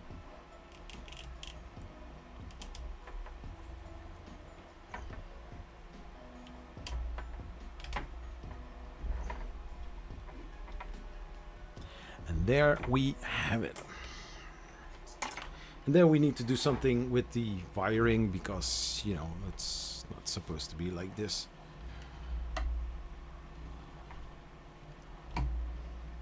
Yeah, so a little bit less tension. Yeah, and you need to have enough play that you can put it all the way in. Maybe I can use some springs so that it automatically retracts.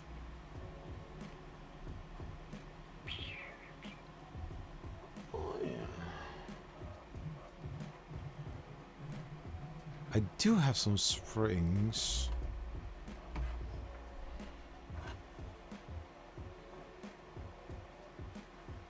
Exactly 2 sheets.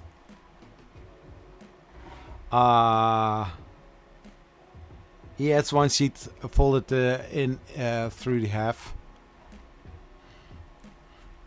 But did you see that it were 3?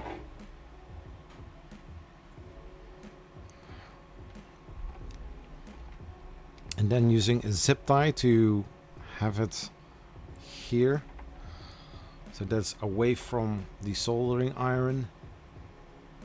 Yeah. Zip tie? I don't have a zip tie? Ugh.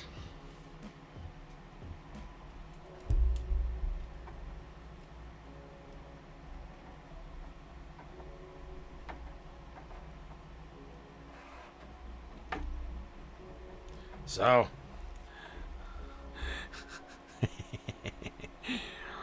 Just like that, guys.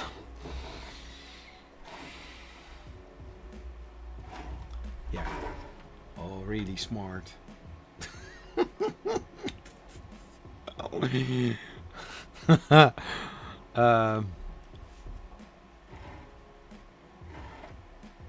I need to figure something about that, but I got my heat press. It's nope.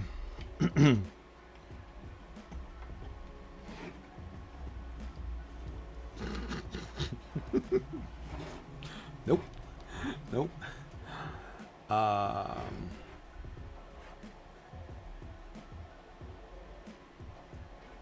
Yeah, I know where.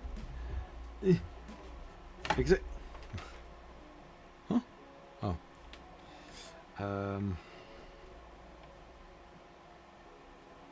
Yeah, you need to route it like a way that it's never going to be in the way.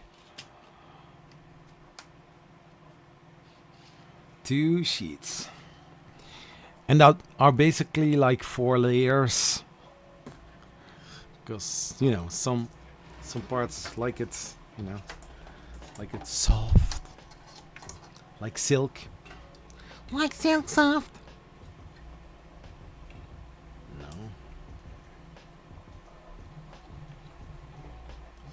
Yeah, I'm going to do something with the wire.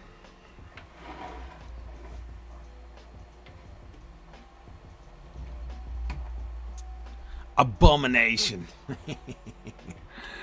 But a cool one. Oh, sorry. Cool one. Here's Zach say cool one. A hot one. Well, now actually it's cold, but you get the idea, right? a hybrid between Stealth Press from IconicFAB, the Joe Presser from Vector 3D, and some of my brains.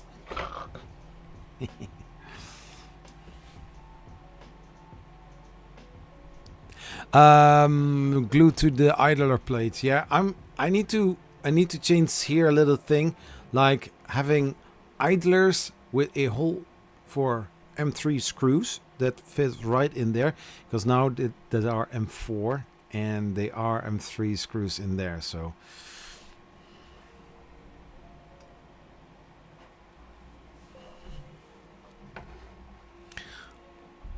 I need to make sure that the belt is running just in the middle of the 2020.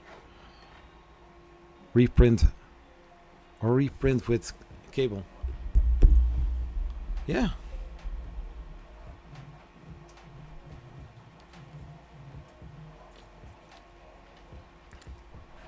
But this is looking cool. And I mean, like,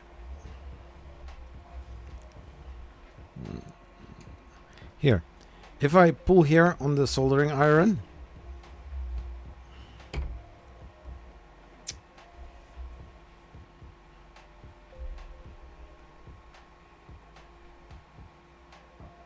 so cool. Ha! Ha!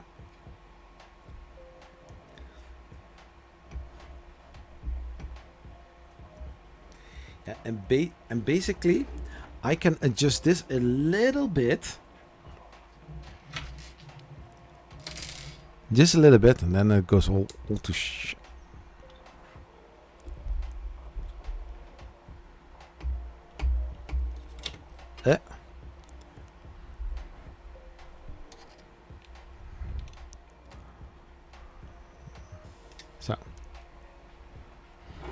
So basically 2 stops. And so this way, basically, yeah, of course I can do this, you know, but yeah, this is not heavy enough, or I need to loosen that part a little bit.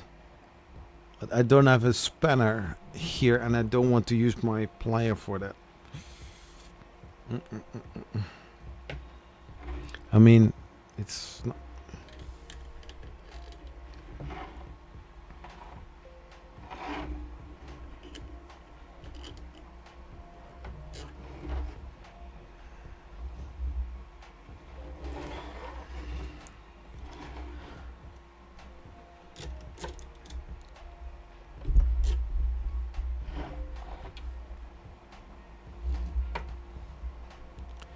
Yeah.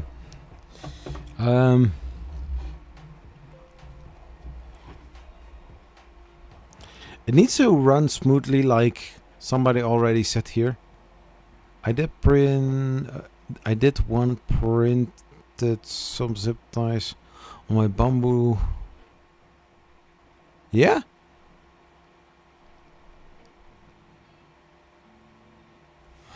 Cool.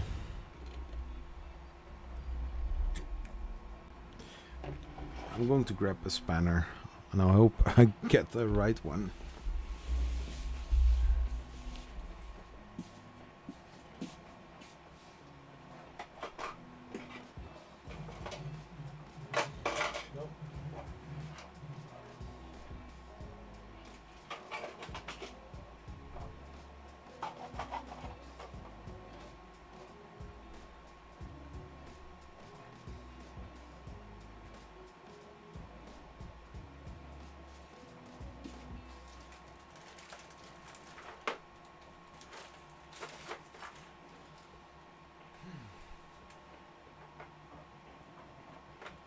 Nope.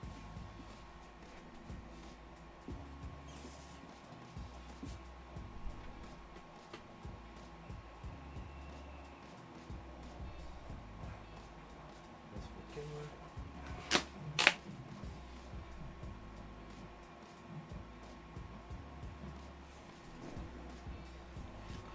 I got so many toolkits from 3D printers, and then try to find the right spanner.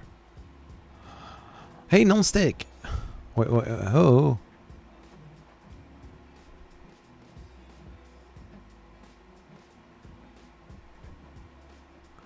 Um, wait, you have all the weight of the iron cable in there. Normal operation doesn't have all that weight.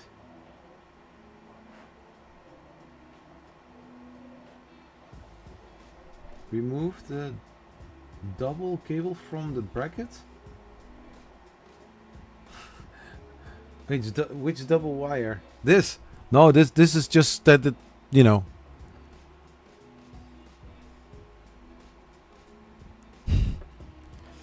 Mm.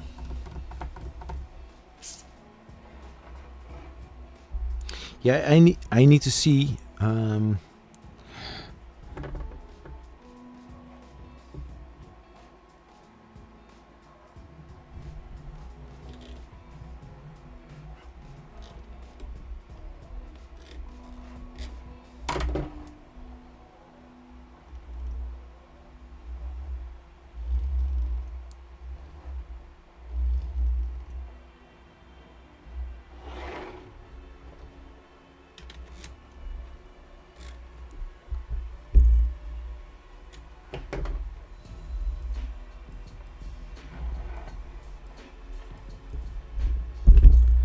Yeah.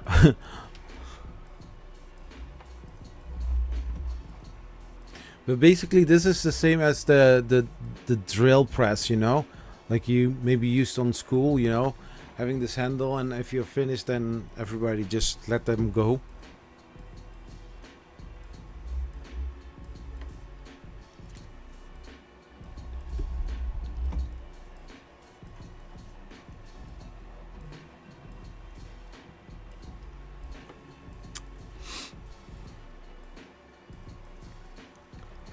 Mm.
I found one.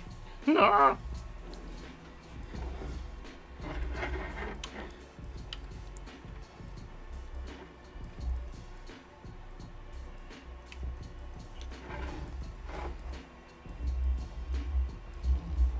But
Ooh.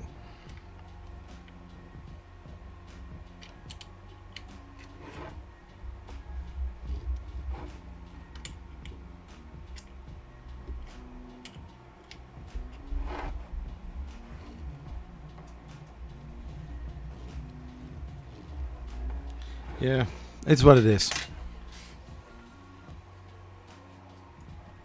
Because I also need to be careful. It's just plastic where it is screwed in.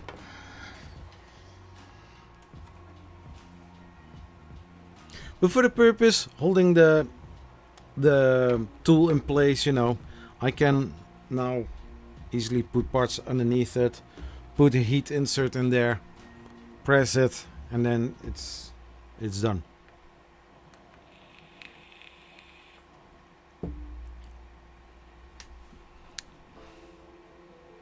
So yeah. Currently 19 people watching. Oh wow. Nice. Yeah. 4 hours and 2 minutes into the stream. Yeah, my time is now 1:31 a.m. in the morning. Good morning. Yeah. The heat insert press, partially from IconicFAB, style press, the bottom side. The top side is basically from Vector 3D, Adam Vector 3D. It's a Joe presser. It's almost 100% complete, but basically I can use it. I need to change the idlers on the top. I think I'm going to make something so that this will run a little bit more smooth, because basically now currently I'm using I'm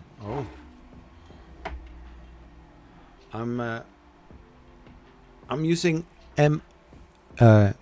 so the idlers are M4 size, not M3 size, so they are just a little bit loose on there, and that can also be preventing that it runs smoother. So I need to find a solution for that. I mean, like, it's not that of a problem, but now I have a almost working heat insert press, a hybrid. It's looking amazing, and next week I think I would have a surprise, or maybe not, I don't know. For the Ender 3 NG build, there are some little changes, as mentioned sometimes during the stream. Yeah, of course, I'm still going to continue with it. If it is going to be next coming Friday, I'm not really sure, because that's the last Friday before I'm going to the US, to Colorado, Loveland, to Remurf. I'm not really sure if I'm going to do any live streaming on Remurf. I need to check. I need to see. I need to. I need to see if I'm going to do a live stream. I leave it all open for ideas. Maybe some other people come like, hey, can you do this or can you do that? And then now I'm like, yeah, but I had some other plans. I hate that. Anyways, so next week I will be live streaming anyways, but the title is going to say if and what it would be, because I also ordered on AliExpress a Ender 3 NG mechanical kit. So that means if that arrives, I can just continue building, except for the electronics, but those kind of things I can order with Levendigs in the Netherlands, and they basically have a lot of parts that I can use in Vorons, Prusias and other printers as well. So I have a little bit more flex space. There is something coming, and it was coming sooner than I thought it would be, but that would be a surprise for maybe next week. So if you we're only lurking without subscribing, please consider subscribing. If you are watching this video, if you're watching this stream back as a recap video or as a replay later, and you're not subscribed, subscribe to the channel. I stream every week, or almost every week if possible, 1 or 2 videos a week, and maybe some YouTube shorts. A lot of fun with 3D printing, and we are making stuff that didn't exist or exist partially. Yeah, the guy that designed this part, yeah, was in the stream as well. Well, actually in the chat. I don't know what draw the attention, because the thumbnail wasn't the press, but he was here, or she was here. I don't know if it is a guy or a girl. I don't know. I don't care that much, but the design is amazing. I just made a little customization to it, because it is not made for an aluminum extrusion, but I didn't want to order parts, so I used things that I had here, literally, and I made some small adjustments, making sure that if I am going to use heat inserts, that I have the right tool and the right angle in order to do that. So CNC Kitchen, thank you so much for pointing in the right direction. I'm not going to say thank you Bolt.com for, because I paid it with my own money. And the rest is just Polymaker Filament and some flexing. Thank you so much for watching. Stay for the little polyfill ad, and thank you so much. Peace. So when it comes to 3D printing, I always like to use Polymaker, and especially their new Panchroma filaments. They are amazing, and I still don't understand why not more people are using Panchroma from Polymaker. It's the best filament, having also a lot of colors. Look at how beautiful that looks like. My gosh, I know, Zach, I don't know where he is, he just left, and I thought, like, why not making a little advertisement of Polymaker? Go to polymaker.com and get your Panchroma or many other amazing filaments from Polymaker. I know, this sounds a little bit sketchy, but trust me, if you are looking for some filaments, don't look any further. Just head out to polymaker.com or maybe Panchroma. Oh, let's head over to that. Let's copy one of your amazing spools and say hi from Polyfill.